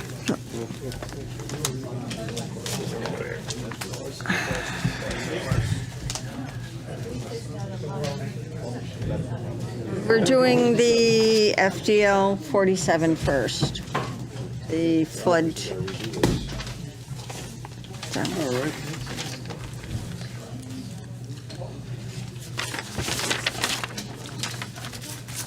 Ready? Yep. Ms. Secretary. Okay. Yeah, application FDL number 4720 Oliver Road, application for a special flood hazard permit, Seafood Delight Farms applicant owner, map 47, lot 42, I-1 zone. Hi. Oh, there he is. Name and address, please. Good evening. My name is Tim Kuhn. I'm a professional engineer with J.R. Russo and Associates at 1 Shoham Road in East Windsor, Connecticut. I'm here tonight representing Nick Van Villis and Seafood Delight, LLC. Nick apologizes. He's under the weather tonight and could not make the meeting, so hopefully I can fill his shoes and answer any questions that you have adequately. Okay, we're doing the flood application first. Okay, so you want me to deal just with that Yes, and not please. make a full presentation on the rest of it? And Okay. then we'll do the All full right. presentation. All Thank right. you. Well, some of it will be duplicated, obviously. So the site is located at 20 Oliver Road. We do have an exhibit up on the screen. And the property is located on the south side of Oliver Road, adjacent to the I-91. I will go right to the flood, just to make this short and sweet. There is, and actually, if you might want to, or can I switch to the next exhibit? I can. So, the northern portion of the property up by Oliver Road, there is currently a stream, pardon me, which cuts across this frontage of the property. There's an existing dirt driveway facilitated by a 60-inch culvert, crosses this property, and there is a, according to the FEMA flood mapping, the 100-year flood zone, an area that extends around this property, or around the stream in this area. We are proposing a couple of things in this area. We are proposing to put in a barn, and we are proposing some improvements to the access road. The improvements to the access road include widening it. It's currently about a 10-foot wide dirt road. So we'll be widening it to 18 feet for our purposes to allow for emergency access vehicles to come in and out. And we will also be doing some grading around the barn. There will be no buildings proposed within the special flood hazard area. However, as a result of the work at the crossing and some filling or some grading around the very northwest corner of the barn, there is some activity, grading and filling proposed within the 100-year flood zone. I believe we calculated to be about 145 cubic yards of fill in that flood zone. So to compensate for that, to offset that loss in flood storage, we will be excavating in this area here to the north of that first barn and removing material to create additional flood storage. And the net result will actually be an increase of about 70 cubic yards in flood storage within that flood zone area, so that there will be no impact other than an improvement, because there will be the addition of flood storage with relation to the flood hazard zone. So that kind of sums up the impacts of the flood hazard zone. If you have any questions. Okay. Staff? That was very fast. Thank you. So the flood application, was a pretty simple application for review. The northern portion of the parcel falls within Zone A, which is the 100-year, which we regulate. The approximate limits of the 100-year flood zone were taken from the FEMA mapping. There is no building construction proposed within this flood zone, but the project will result in 145 cubic yards of fill associated with the northeastern barn and the improvements to the driveway culvert crossing. The applicant's narrative stated to offset the loss of flood storage, the area north of the northwestern barn will be excavated to provide compensatory storage. This storage will be 215 cubic yards, resulting in a net increase in flood storage capacity, which is approximately 70 cubic yards. Typically, when we do flood permits, increasing flood storage capacity is what we want to achieve. The assistant town engineer did complete his review. He did not have any comments, which typically means there were no concerns from his end. The only thing that I think we should discuss is the fact that normally all of our developments require sidewalks. However, in the location where this sidewalk would have to go would be in that flood zone, diminishing flood storage capacity. So I think this would be a clear, a very adequate reason, I should say, as to why this lot can't accommodate meeting that criteria because of the FEMA flood zone. We wouldn't want to decrease that flood storage capacity. If anything, we want to keep it open. We want to keep it undisturbed, keep it functioning as is. The flood ordinance typically looks for construction being at least a foot above base flood elevation, but this proposal does not show building construction within that 100-year flood zone. If there were, they'd have to be built on stilts, which I don't think barns, stilts, and horses really go together. But the building department also reviewed it from a flood perspective. They had no concerns for planning and zoning and will follow up with their permitting process when they submit for building permits. Other than that, it would be a motion to approve the flood application with the typical flood conditions. The site-specific conditions were copied from the typical flood ordinance sections and the typical conditions that we see for the flood permits. And other than that, there were no concerns regarding the flooding. Okay. Rob, any questions? Christian? Just can you show us again where the excavation area is? You said immediately north of the. Yes, it'll be right in this area, outside. It's adjacent to the existing 100-year flood zone to just expand just outside of it in this area, just north of the barn. And that's outside so it's in the upland area, right? It is, correct. Okay, thank you. John? No, just a clarification, I guess, to staff. Regarding the sidewalks, is there a waiver request? They did request it by not proposing it on the site plan, but what's interesting is this is unique because since I've been here, we haven't really had development where the right-of-way fell into that 100-year flood zone. So out of a concern, I guess I would say, a public safety for flooding, that not having the sidewalks here would make sense, but not that. I mean, another reason to look at would be the fact that this development does not connect to an existing sidewalk network at all. It's bounded by, it abuts the highway towards the, eastern side, I believe. And then the sidewalk it doesn't continue all the way down where the residential developments are. Yeah, I ask only because I don't see a waiver in any of the motions. I see a waiver about the buffer yard waiver, but not sidewalks. Just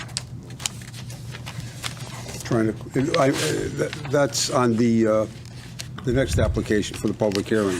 Yeah, and I believe we would also want to look at adding this into the regulations, but perhaps also the flood ordinance. Okay. That's all I had. You answered my question. Walter, any questions? No. Benny? Nope. Joe? Frank? Nope. Terrence? Nope. Okay. We'll accept the motion to. Yeah, Madam Chair, I'd like to make a motion to approve FLD number 147 with the conditions, application for a development permit for regulated activities proposed within the special flood hazard area related to PH number 3127 and located at 20 Oliver Road, Seafood Delight Farms LLC, applicant owner, map 47, lot 42, I-1 zone per the plans and application materials received with the following 22 conditions of the approval. Second. Okay, any discussion? Seeing none, roll call, please, when you're ready. Yes, Linda DeGray. 4. Frank Alamo. 4. 4. Vinnie Grillo. 4. Joseph Muley. 4. Terrence Lynch. 4. Walter Crizel. 4. John Petronella is 4. Okay. 7-0. Thank you. All right, now we'll move on to your big presentation. Yes. Okay, the Enfield Planning and Zoning Commission will hold public hearings at the regular meeting of Thursday, July 10th, 2025 at 7 p.m. in the Town Hall Council Chambers, 820 Enfield Street, Enfield, Connecticut, concerning the following application. Public hearing number 3127, 20 Oliver Road, application for special use permit to develop a horse training facility for commercial purposes, Seafood Delight Farms LLC, applicant owner, map 47, lot 42, I-1 zone. Good evening Name and again. address. Just for the record, Tim Kuhn with J.R. Russo and Associates, 1 Showham Road in East Windsor, here tonight representing the applicant. I'll give you a little more detail now. So the overall site is 59.3 acres at 20 Oliver Road. As I mentioned, it is abutting I-91 on its west side, Oliver Road on the north side, which is to the right of the exhibit that you're looking at. It is abutted to the north across Oliver Street and adjacent kind of north easterly by industrial zone, as well as industrial zone land to the east. The property to the south is zoned residential. However, that's all vacant at this point in time. The property is currently in agriculture. There is an abandoned house. As I mentioned, there's an existing gravel driveway that comes in, utilizes that 60-inch culvert to cross the stream, which is located up along the northern end of the property, and it terminates at an abandoned, dilapidated house, kind of in this area, just at near the end of the field. The central portion of the property is all currently in hay production, if you will, and that the field extends down, as you can see in this aerial, down very close to the southern property line. However, there is an existing section of woods over 200 feet in depth that currently abuts the residential property to the south. Okay. What is being proposed is a horse training facility. This will be a private boarding and training facility for trotters. That's the type of horses that Nick works with. Those are the horses that drag the driver on the cart behind them, if you know that. As you can see, it's an oval track. It's going to be a half-mile in length. In addition, we are proposing to put in 3 barns, and I'll swap to the other to give a better close-up here. 3 barns up on the northern portion of the property, ranging from 7,200 feet to 8,550 square feet. The driveway, there will be a paved apron. As I mentioned, we will be improving the driveway to widen it to 18 feet so that it can accommodate emergency vehicles. And we will be, in order to do that, replacing the existing culvert with a 3-sided arch culvert. And the 3-sided arch culvert has been designed in accordance with the Army Corps of Engineers stream crossing regulations, if you will. As I mentioned, the track will be located in the existing hayfield, and there are wetlands on the site. There's a large expanse of wet meadow in this. Despite the fact that it's hayed, it is still qualify as wet meadow and a delineated wetland in the field. But we have located the track to kind of minimize the impacts to the wetlands.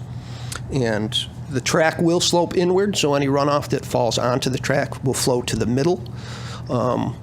And there will be a series of pipes crossing underneath at different locations in the tracks so that the existing drainage patterns, which tend to carry the water from the eastern side through the wet meadow area to the western side, where ultimately it crosses underneath Route I-91 through a series of 3 or 4 culverts under the street. But we will be putting piping underneath the track in order to maintain those drainage patterns so we don't have issues there. I'm going to go back here for a minute just so I can point out, as part of our application and as part of our mitigation for the wetland disturbance associated with the track construction, we are proposing in the very southwest corner of the property a 13.2 acre conservation easement to protect this area, which is essentially it's the highest quality forested wetlands that are on the property. So we're putting that in the conservation easement kind of as mitigation for our wetlands work. With regard to utilities, there is an existing sewer main which crosses our property. It comes and kind of cuts right through here through an easement.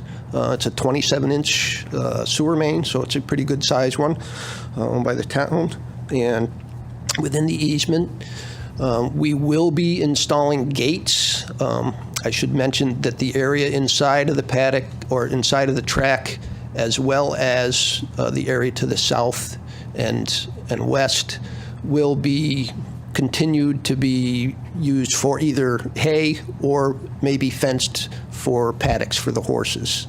But we will maintain gates because the WPC did comment that they still wanted to have access so that they can maintain their sewer main.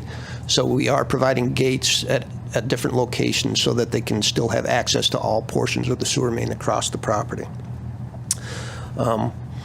There's water in the street, and as for the potable water service to the barns, we will be connecting to that. So we'll be bringing in a water service from Oliver Road. Based on the fire marshal's comments, we will also be adding a hydrant up at the site driveway to accommodate his concerns. We are also proposing, with regard to water, an on-site well for irrigation, which will ultimately have to be permitted through the North Central District Health Department. The barn bathrooms, there will be bathrooms in each of the barns. They will be connected to the sanitary sewer. However, at the request of the water pollution control superintendent, there will also be wash stalls in these barns, but the wash stalls will not be connected. The wash stalls, we are proposing a holding tank so that the wash water can be directed to that and stored there for future recycling for irrigation at the site. But that won't be going into the sanitary sewer system. There will be an on-site drainage system in our parking lot to pick up the runoff from our parking lot and the driveway coming in. That system will collect it and divert it through a treatment structure prior to discharging to a small infiltration basin located off the western end of the parking lot, which will then discharge through a series of pipes, and ultimately it all goes, like I said, off toward Route I-91. This drainage system has been designed in accordance with the DEEP stormwater manual to provide the required retention, treatment, and detention so that there's no off-site flooding impacts from our development. A drainage report has been provided with our application and was reviewed and approved by your assistant town engineer. For lighting, we're only proposing minimal lighting with some wall packs to be mounted on the barns.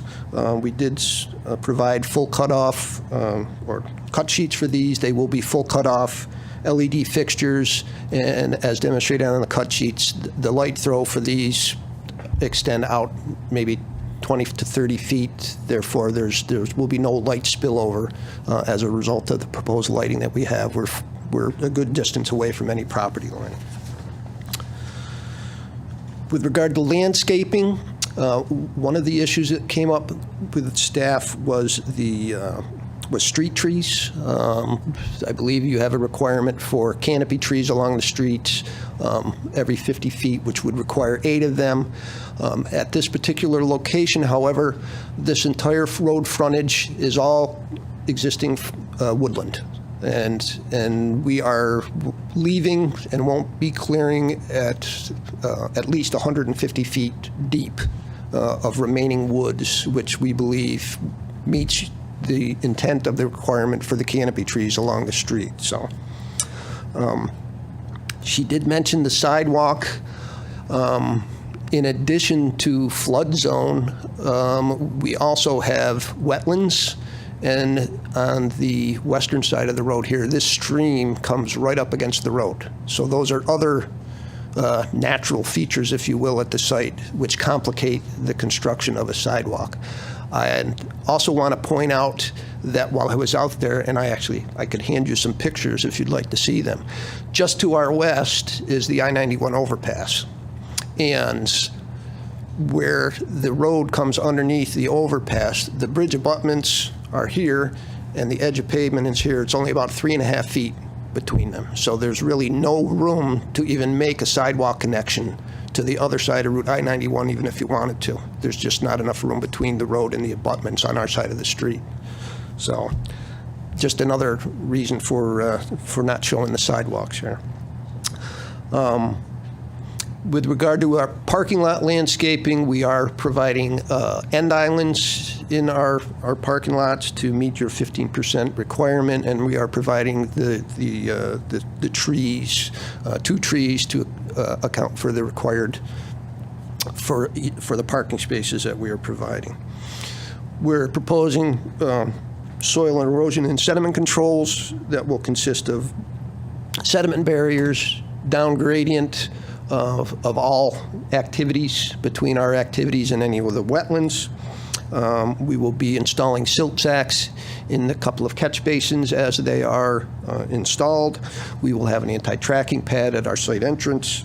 We will provide our temporary stockpiles to be surrounded by sediment barriers for our materials. And we will be doing seeding and restoration, all disturbed areas as soon as practical at the site.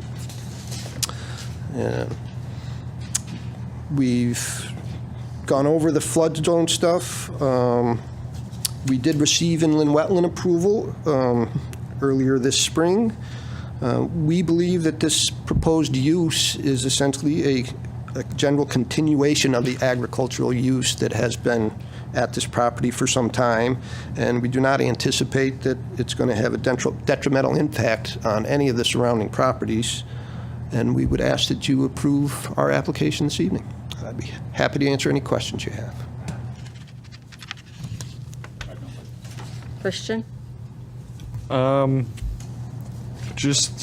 it's kind of, it's outside our purview, but is there any concern about the track's proximity to the highway and how the horses would respond to it? I don't know if that's come up. I can't speak for the owner, but he has not mentioned any concerns about that at all up to this point. So. Yeah, I mean, I'm sure they're the experts. I'm just curious. It's like I don't know much about horses. Yeah. Fairly close to the highway, but there's some. There is a buffer. Buffer. Yeah, there's actually, I can go back. There is a wooded buffer here now, and actually it's driving by this time of year when the trees actually have the leaves on, it's even difficult to see down in here in this field. So.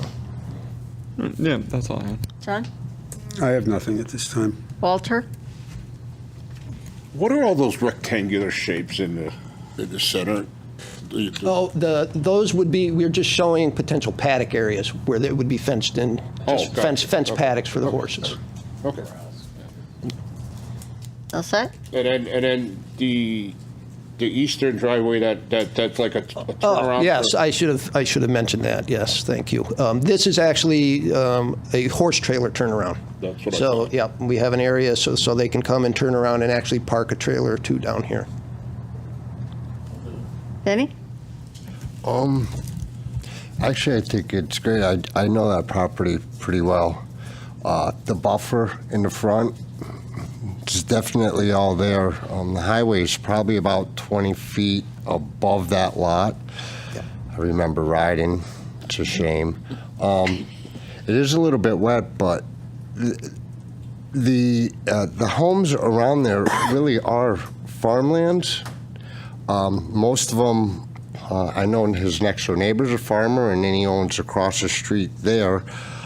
So there's no neighbors there. I think it's a great spot. As far as the sidewalks go, and you know I'm big on sidewalks, the closest sidewalk's Post Office Road, where it stops, it doesn't go down. And then by the time you get on Route 5, it's almost where the apartments are, where the sidewalks pick up again. So having that sidewalk in that little piece, I don't think would ever join to make, it just can't, it just can't happen. I know that. So I'm okay with the sidewalk not being there, and good luck with that. Thank you. Good idea, I like it. Joe? I think it's a great idea and use for the property, and yeah, I'm good. Frank? So you got your wetlands approval, I see that here. Yes. Their scope of review, did it go beyond, did it go to the west and look at the culverts? What happens as the water moves west in those culverts? Underneath the highway? Purview? Yeah, did they go that? Well, we looked at that with regard to drainage. So when we did our drainage, we made sure that we looked at each of those as a design point. So we made sure that we're not impacting or increasing to each of those. With regard to wetlands, the wetland delineation, actually, it's probably shows up on this one better than the other one. But yeah, the wetlands kind of run all along that, so all those culverts there are, for the most part, in wetland areas. And again, so they were part of the purview, it was part of the review. For wetlands, yeah. Yes. Yeah, because, the culvert, over here on D'Annunzio and, up here by the mall. Yep. That goes under the highway ended up being not big enough, and I'm sure you heard about the nightmares we have. Yeah. Probably back then in the 70s, they didn't look at the culverts for the malls, but this ain't a mall, obviously. But no, I'm glad that they looked at the culverts and water moving to the west. Certainly, yes. Yep. Okay, thank you. Ernst? No, I'm good, thanks. Okay, I look at these things. The manure thing, that pit, whatever Yes. you're calling it. An enclosure. Yeah, all right, we'll call it an enclosure. Can we move it further away from the front of the property, further away from the closest house, like somewhere? No. No, it's essentially, it's going to be a concrete pad with some walls that has a smell. That can be I'm covered. just thinking of the house next door. It'd be good fertilizer. Good wind in, and so is there some way we could put it someplace else? I don't care. Like, I know you've got somebody who's going to come pick it up, but Right. It's there. It's temporary storage. Actually, he won't use it on site because the horse manure apparently isn't all that great for hay fields. So they subcontract to take it off site. I don't know the frequency of that. I would imagine they have it set up for whenever it's with necessary. like this hot, humid weather and the smell. This is a very, we need to have it near the driveway so that it can be accessed for our pickup and delivery. And it is actually quite a distance away from our nearest property line. This is, I think, a 100-scale plan, so it's probably 300 feet from the road, 300 feet from the property line. Okay, well, that was, all right. Second thing, it says something about selling products, like, I guess, maybe I'm wrong, but are you going to be selling any product? No, this will be private. It's not open to the public. Okay. People aren't going to be able to bring their kids here to go for horseback rides. Okay. That's not the intent here. Because I know horses are, people think that they're beasts, and I do know a little bit, not much, that they can be very delicate in a lot of respects. Is there going to be any kind of sleeping accommodations in case there's a mare that's going to have a fall or something? I honestly couldn't tell you. The floor plan that's provided, obviously, he does have an intent to put a small office in the first barn that he does. He didn't mention anything about maybe whether there'd be a bed or a cot in there. I don't honestly know if they would have any, but there will be a bathroom. Bathrooms will be there. Okay. There will be tack room, washroom, and stalls for the horses. Right. I don't know what kind of accommodations he would have if he felt. Just questions. Yeah. And will there be water to the paddocks at all? It's a half a mile track, but, those ones that are out to the south end. I do not know the answer to that question, whether he would run a line out there or not. All right. Those are my questions. So this is a public hearing. I have to open it up to the public. So, I'm set. Yeah. Now we skipped you guys. I forget about you. I'm sorry. I'm getting really upset here. I'm sorry. I want to get out of here. I was just measuring it, and it's about 175 feet from the neighbor, and about, hold up one second. That's 200. Yeah, a little bit over about 200 feet from the roadway. Okay. I'm just thinking smell. Yeah. Could you put it on the other side of the access drive? Yeah. On the other side, that's actually where we're doing our excavate. It's not really a flat spot. We're doing our excavation there for our compensatory storage. What about in between the two barns? Then it would be on top of our storage for our water. Okay. In the field? Last option. You're just throwing things out there. Yeah. It's honestly, it works best there. Yeah. Okay. I mean, we're a farming community. That's all I can say. And to move it further south, we do have wetlands implications as well. This is kind of we're in an upland area far away from the wetlands, so that was another consideration. Okay. Anything else, Georgie?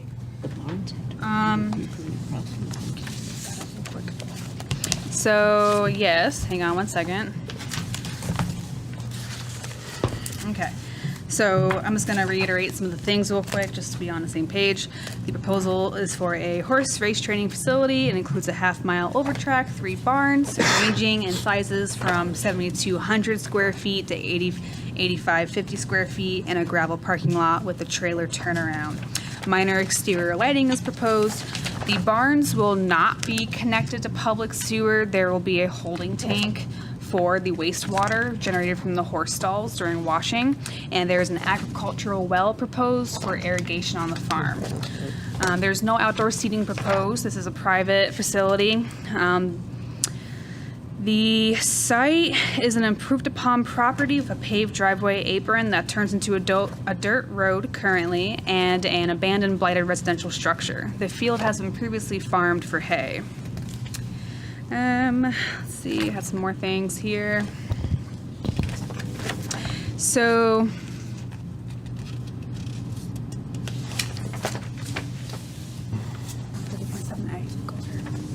sorry. Okay. Stormwater. So I think the applicant did a good job of addressing the stormwater. As for the equestrian wastewater, since there is no public sewer hookup, there will be a 3,000-gallon holding tank installed underground and between the 2 closest barns. It'll get pumped as a needed basis, and there's a 20 by 20 foot manure storage enclosure. When I was doing my review, that was one of the comments I had about maybe finding a better spot for that pad, but I guess after tonight there might not be a better spot for it, especially considering the amount of wetlands on the site. So we had a lot of departmental comments, and the PE addressed all these comments, so now all the reviews are complete. And I just want to go through them because some of these comments will become site-specific conditions, which I have on a list for Commissioner Petronella. The planning comments, the original planning comments, those have all been addressed by the PE via email, where he said that the revision to the data block on sheet 4 to indicate the required and proposed maximum building height has been revised. There was a shift from the barn 5 feet to obtain the required 10-foot setback from the parking lot as required in the landscape regulations. They added a 10-foot dimension between the trailer turnaround and the property line on sheet 4 of the site plan. And he added the parking lot landscaping requirement to the data block per my comment on sheet 4, and that the existing end islands do meet the area requirement. They added 2 trees into the parking lot to meet the landscaping requirement, and they have added the standard town notes as requested to the cover page. The building department, the plans, he said the plans do not show a bathroom. There are bathrooms proposed inside the barns, and this will also be reviewed further upon their building permit submission. So he did complete his review in OpenGov for this application for tonight. Traffic had no comments. Engineering, I don't think he realized there were 2 separate OpenGov records. I think he looked at it all in one under the flood permit. The fire marshal, he had asked for details about the culvert to make sure that it can support the weight of the fire apparatuses, and that a fire hydrant shall be installed on the west side of the driveway leading into the site, and that it looks like this is approximately 550 feet to the south side of the furthest barn, and any other items can be looked at during building permit review. PE did respond to this comment that the culvert has been appropriately designed to comply with H20 loading requirements, which are suitable to support fire apparatuses. The hydrant is one of the recommended site specifics that I recommend, that a fire hydrant will be added on south side of Oliver Road, just west of the driveway entrance. The applicant did agree to revising the plans to include that fire hydrant.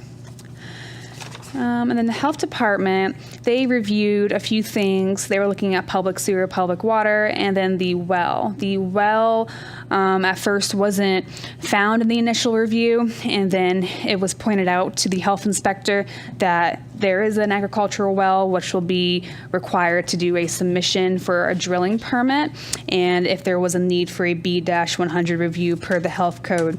This had been addressed, and the initial concern has been completed.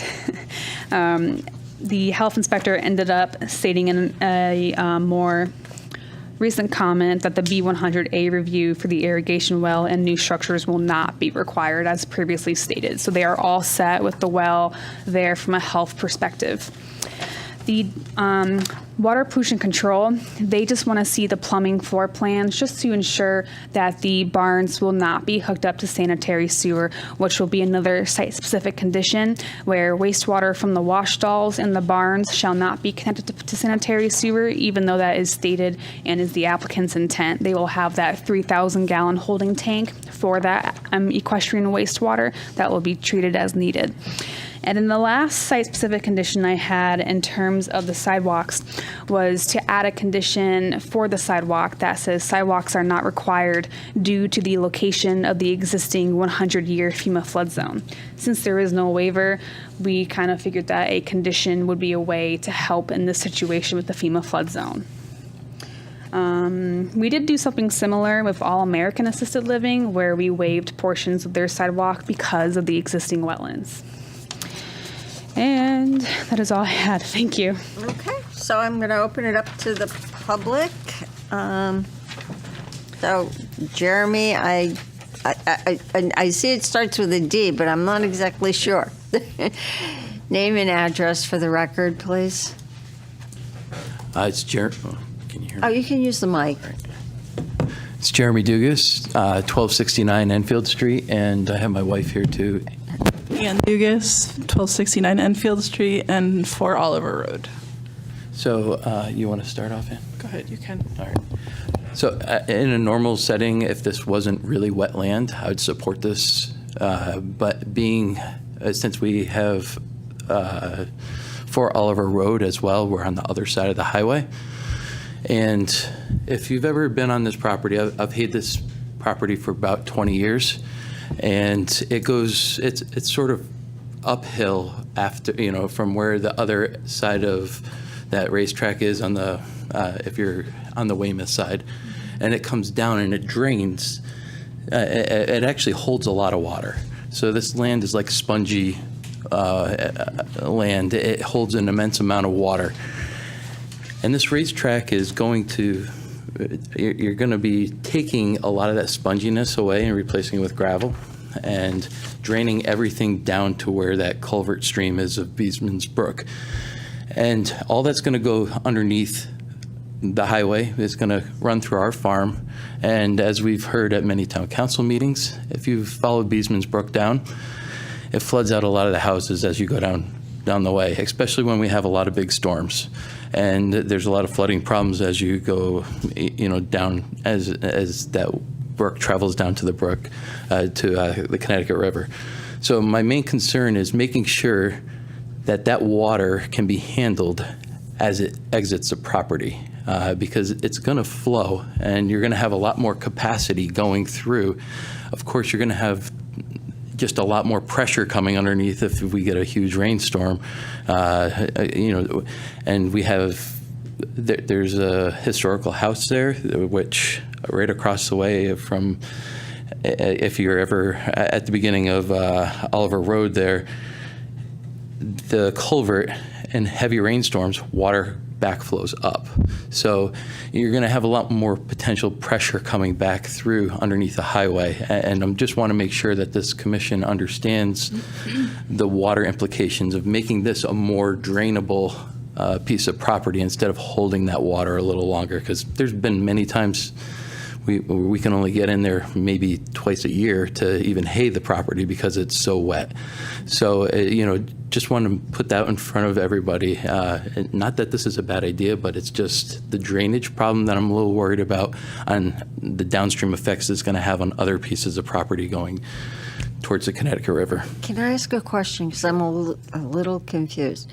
You own the property across Smith's the street? Trinity Farm. Yeah, we own Smith's Trinity Farm, and I live at 1269 Enfield Street. All right, so this is, and you're saying that on the other side of the highway, you're on the other side, I'm trying to get this. And so you're west of the highway, and when it rains, the drainage doesn't drain and backs up on your property? Well, yeah, so It goes under 91. it flows under 91, Yeah, I and it understand flows that. back towards the cell phone tower. That whole road floods out. The whole pastures flood out. And about 15 years ago, we were even asked to potentially put a dam or flood our area, so this way it could hold the water back, so this way it doesn't potentially affect the downstream houses that are across the way going towards the Connecticut River that live along Beesman's Brook. So just trying to make sure that's thought about as we move forward. And Okay, I just needed that clear in my mind. Oh, sorry about that. It was okay. It's okay. Sometimes I get a little blurry too. So, go ahead. I'm sorry. I just wanted to add a couple points. I know it's so late. Just that, so I'm fourth generation of my family to work our land, and Oliver Road is a grass farm. The soil is special to what we've used. We've gone to school to learn about how to use the soil, how it best makes the best milk. When my cows are out eating the grass and there's flooding, or I have concern about the manure storage of another farm, having it flow. If this culvert is bigger than it currently is. And about the added fill, I think it's great, but I don't know if 200 yards, if I heard correctly, is going to be enough to build that soil up. 200 yards is comparable to the new barn that we put in 2014 on our farm. that's how much bedding we buy to fill that barn. And that bedding alone, that 200 yards alone, is rototilled every morning, and it's cultivated to have to be able to drain properly. And then after a year of doing that, we recycle it back onto our fields as dry, odorless compost. So there is tremendous science to farming, and especially being on wet Oliver Road. Thank you. That's all. Yep. Thanks. We're going to have him address your issues. Hopefully.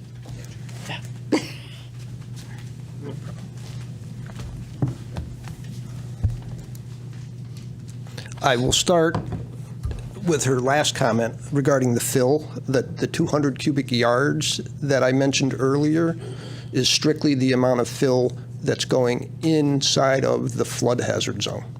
Outside of the flood hazard zone, there's going to be considerably more fill to build up underneath the barns. So there will be more fill, but the 200 cubic yards is strictly what was going to be put in the flood zone in order to raise the grade there, okay? Just to clarify that. I can certainly understand their concerns with the drainage out here. And we've done our best, and we've accomplished it as through our drainage report, so that we are not increasing and the peak flow that's coming off the site and ultimately goes under the highway and gets onto their property. In addition to the infiltration basin that we have, it's not very big. It's a small infiltration basin to deal with the runoff from our parking lot. But there is a good portion of track here, which is impervious area. But some of the things that we are doing, as I mentioned, all the runoff from this track drains to the inside. We are putting pipes underneath this track, but these pipes have been sized essentially to provide a restriction during larger storm events so that the inside of our basin, or portions of it, the low portions along this side here, will actually retain water. So it's kind of acting as a retention basin. And by doing that, that is how we are decreasing or matching the peak rates of runoff that leave our site. So the drainage, the runoff certainly has been considered, and we have implemented measures in order to make sure that there will be no flooding impacts downstream. Okay.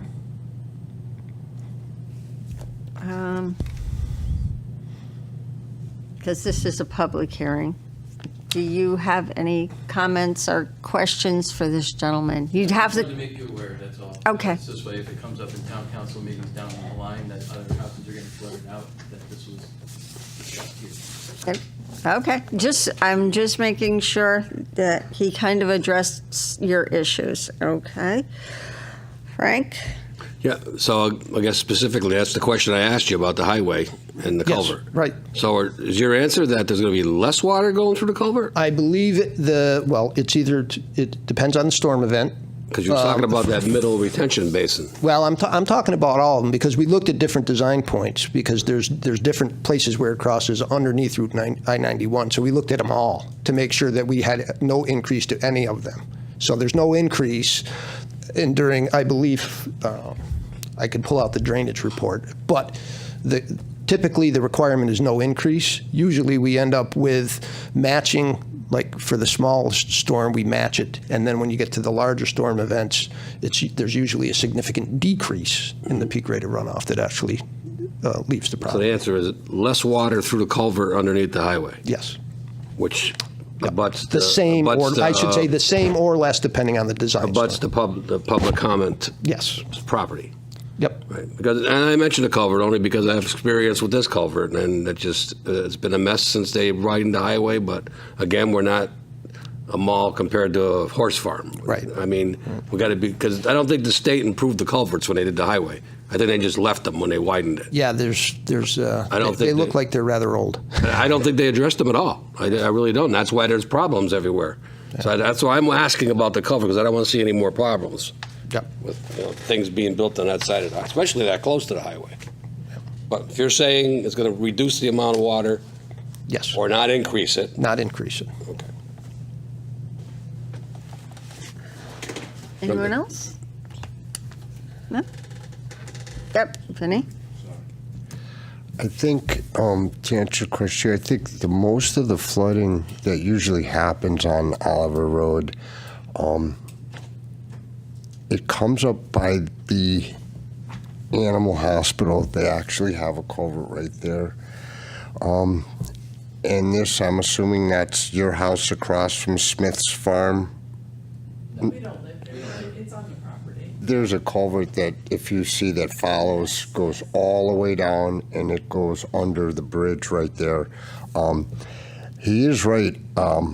When Oliver Road floods out, it usually starts a little bit at the animal hospital, but actually goes more towards the post office road. Yeah, going toward and the east. And it covers the whole road, but I've noticed it usually goes, most of the time it's past the animal hospital, because I think that's where the issue is, where there's a culvert right in front of there too. Yep.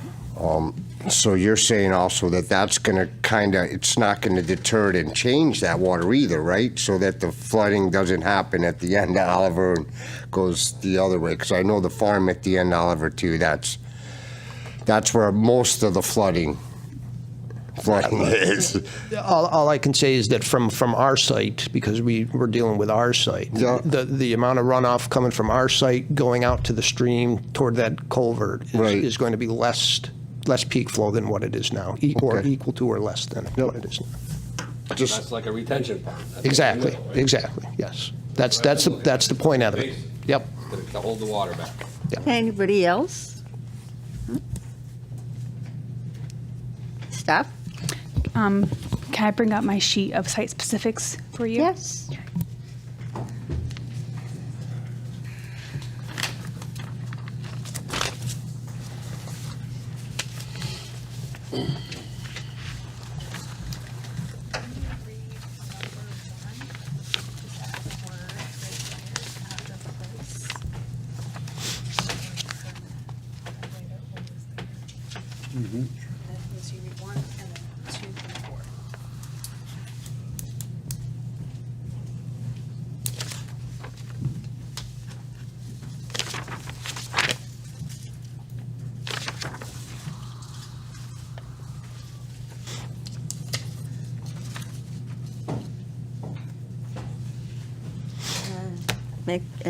I will entertain a motion to close the public hearing. Motion to close public hearing. Second. Roll call, please. Excuse me, Linda DeGray, 4. Frank Alamo, 4. Vinnie Grillo, 4. Joseph Muley, 4. Terrence Lynch, 4. Walter Griselle, 4. and John Petronella is 4. Okay, now, Any discussion? Okay, I'll entertain a motion. yes, Madam Chair, we'll have a motion on the waiver first. So I'd like to make a motion to approve a waiver of the required deed buffer yard per section 10.20.c. Second. Roll call, please. Linda DeGray, 4. Frank Alamo, I'm comfortable with the explanation of the stormwater runoff. I'm 4. this is for the waiver. For the waiver? For the waiver? Oh, Yes. okay, 4. Okay. Vinnie Grillo, 4. Joseph Muley, 4.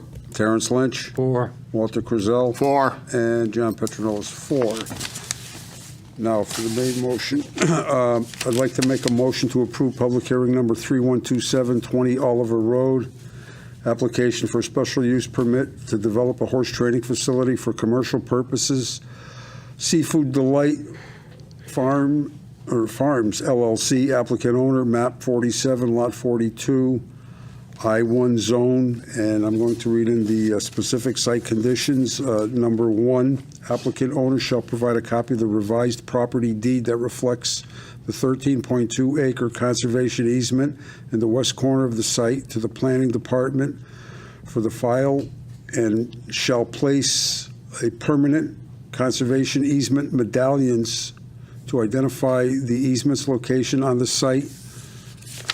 Number 2, wastewater from the wash stalls in the barns shall not be connected to the sanitary sewer. Number 3, fire hydrant will be added to the south side of Oliver Road, just west of the driveway entrance. And number 4, sidewalks are not required due to the location of the existing 100-year FEMA flood zone. Second. Roll call, please. Linda DeGray. 4. Frank Alamo. Again, 4 with the explanation of the stormwater. Vinnie Grillo. 4. Joseph Muley. 4. Terrence Lynch. 4. John Petronella. 4. And Walter Cruzell. 4. Thank you You're very all much. set. Thank you, and hopefully this will help some of that flooding for you. Thank you. Okay. We have no old business. We have no new business. Any commissioners' correspondence? Go for it, Christian. I mean, I don't know if I needed to say it on the public record, but I did attend the Conservation Commission meeting where they talked internally about the application before I recused myself. Before that, at the Agriculture Commission meeting, they did wrap up discussions about ag regulations. They didn't really have any notable changes from what Steve Heine, our assistant planner, proposed. So, yeah, just wanted to give you that update. All right, What thank about you. the parking, the buses? Buses? The commuter buses. Where are we with that? Oh, that's that a- would be that's a good staff. question. He usually brings it up. Yeah, no, good reminder. Wait. It's late. Okay. Update. They found a spot. You slipping? You slipping? They found a Slipping. spot. I believe was it 90 Phoenix or something like that? 90 Phoenix is where they will be going. All right. They're all set. Yahoo! Well, thank you for bringing that up. Last what? You Because forgot the bike racks. You forgot the. No, I didn't forget the bike racks. I didn't forget. Yeah. Georgie had me covered there. yeah, no, I'm glad. That was and you did come with a good solution, but it wasn't the best solution. So, I mean, you had a problem, you found a solution, and the town found a better one for you. So, I got to give you credit for that. Bike farther. Yeah. I do have to ride my bike for Well, A lot farther. better exercise. Yeah, half mile. Anyone else? Okay. Director of Planning report? Well, we moved. Yeah. Things are going well. There's always little moving pains, but we're working things out. Tonight on your dais, you received the kind of mid-draft zoning regulations. So this is, as Don promised, to create a kind of a midpoint so we don't have to keep going back and modifying the modifications and figuring out where they're all supposed to be going. So you've got that clean draft, you've got your own binder, so you can, kind of, I would bring your old regs with you, but we are having our workshop meeting on July 16th. Just a reminder that maybe all of you, I assume you've all heard this, but there was the Public Act, House Bill 5002, that was supposed to require towns to do all sorts of housing requirements and things. At this point, it was vetoed, but it will be coming back, and these are some things that we might want to discuss when we're discussing the zoning regulations. There's going to be a special session for that. Yeah, that is my understanding, Right. yeah. But I think there will still be some items in there that we will have to contend with. So that's really it for now. It's after 11, so I'm not going to go on with anything else. I have a question for staff. With the move, besides it being a little inconvenient, you have to go a little further. Did you end up with more working space, and is it nicer for you? And It's I just know you were kind of tight in that other little office. We all have probably adequate space. It's just More? Our configuration is just a little bit different. Is it more, though? Is it bigger? Or, It's really hard to say. but comfortable? You're going to have to go there. And I know. Yeah. but Why don't you when you, when you go, should when you all went to their come and office, visit. they were so squeezed in over there. It was like, So you should definitely all come and visit. There, you know, in some instances, we've got a lot more room, in others, we've got a little bit less. So it really kind of depends. yeah. But you know, the building is nice, it's clean, Good. it's good for you. it's fine. You're happy. That's good. Okay, applications to be received. We have one, 12 Alden Avenue, PH 3130, application for a special use permit requesting a Class 4 liquor permit per Section 8.122, Thompson Market LLC, applicant, 12 Alden Avenue LLC owner, map 27, lot 99, TD5 zone. Okay. And we have no opportunities or unresolved issues, no executive session. Walter, you're on. Motion to adjourn, please. All right. Thank you, gentlemen. Have a good night. 11.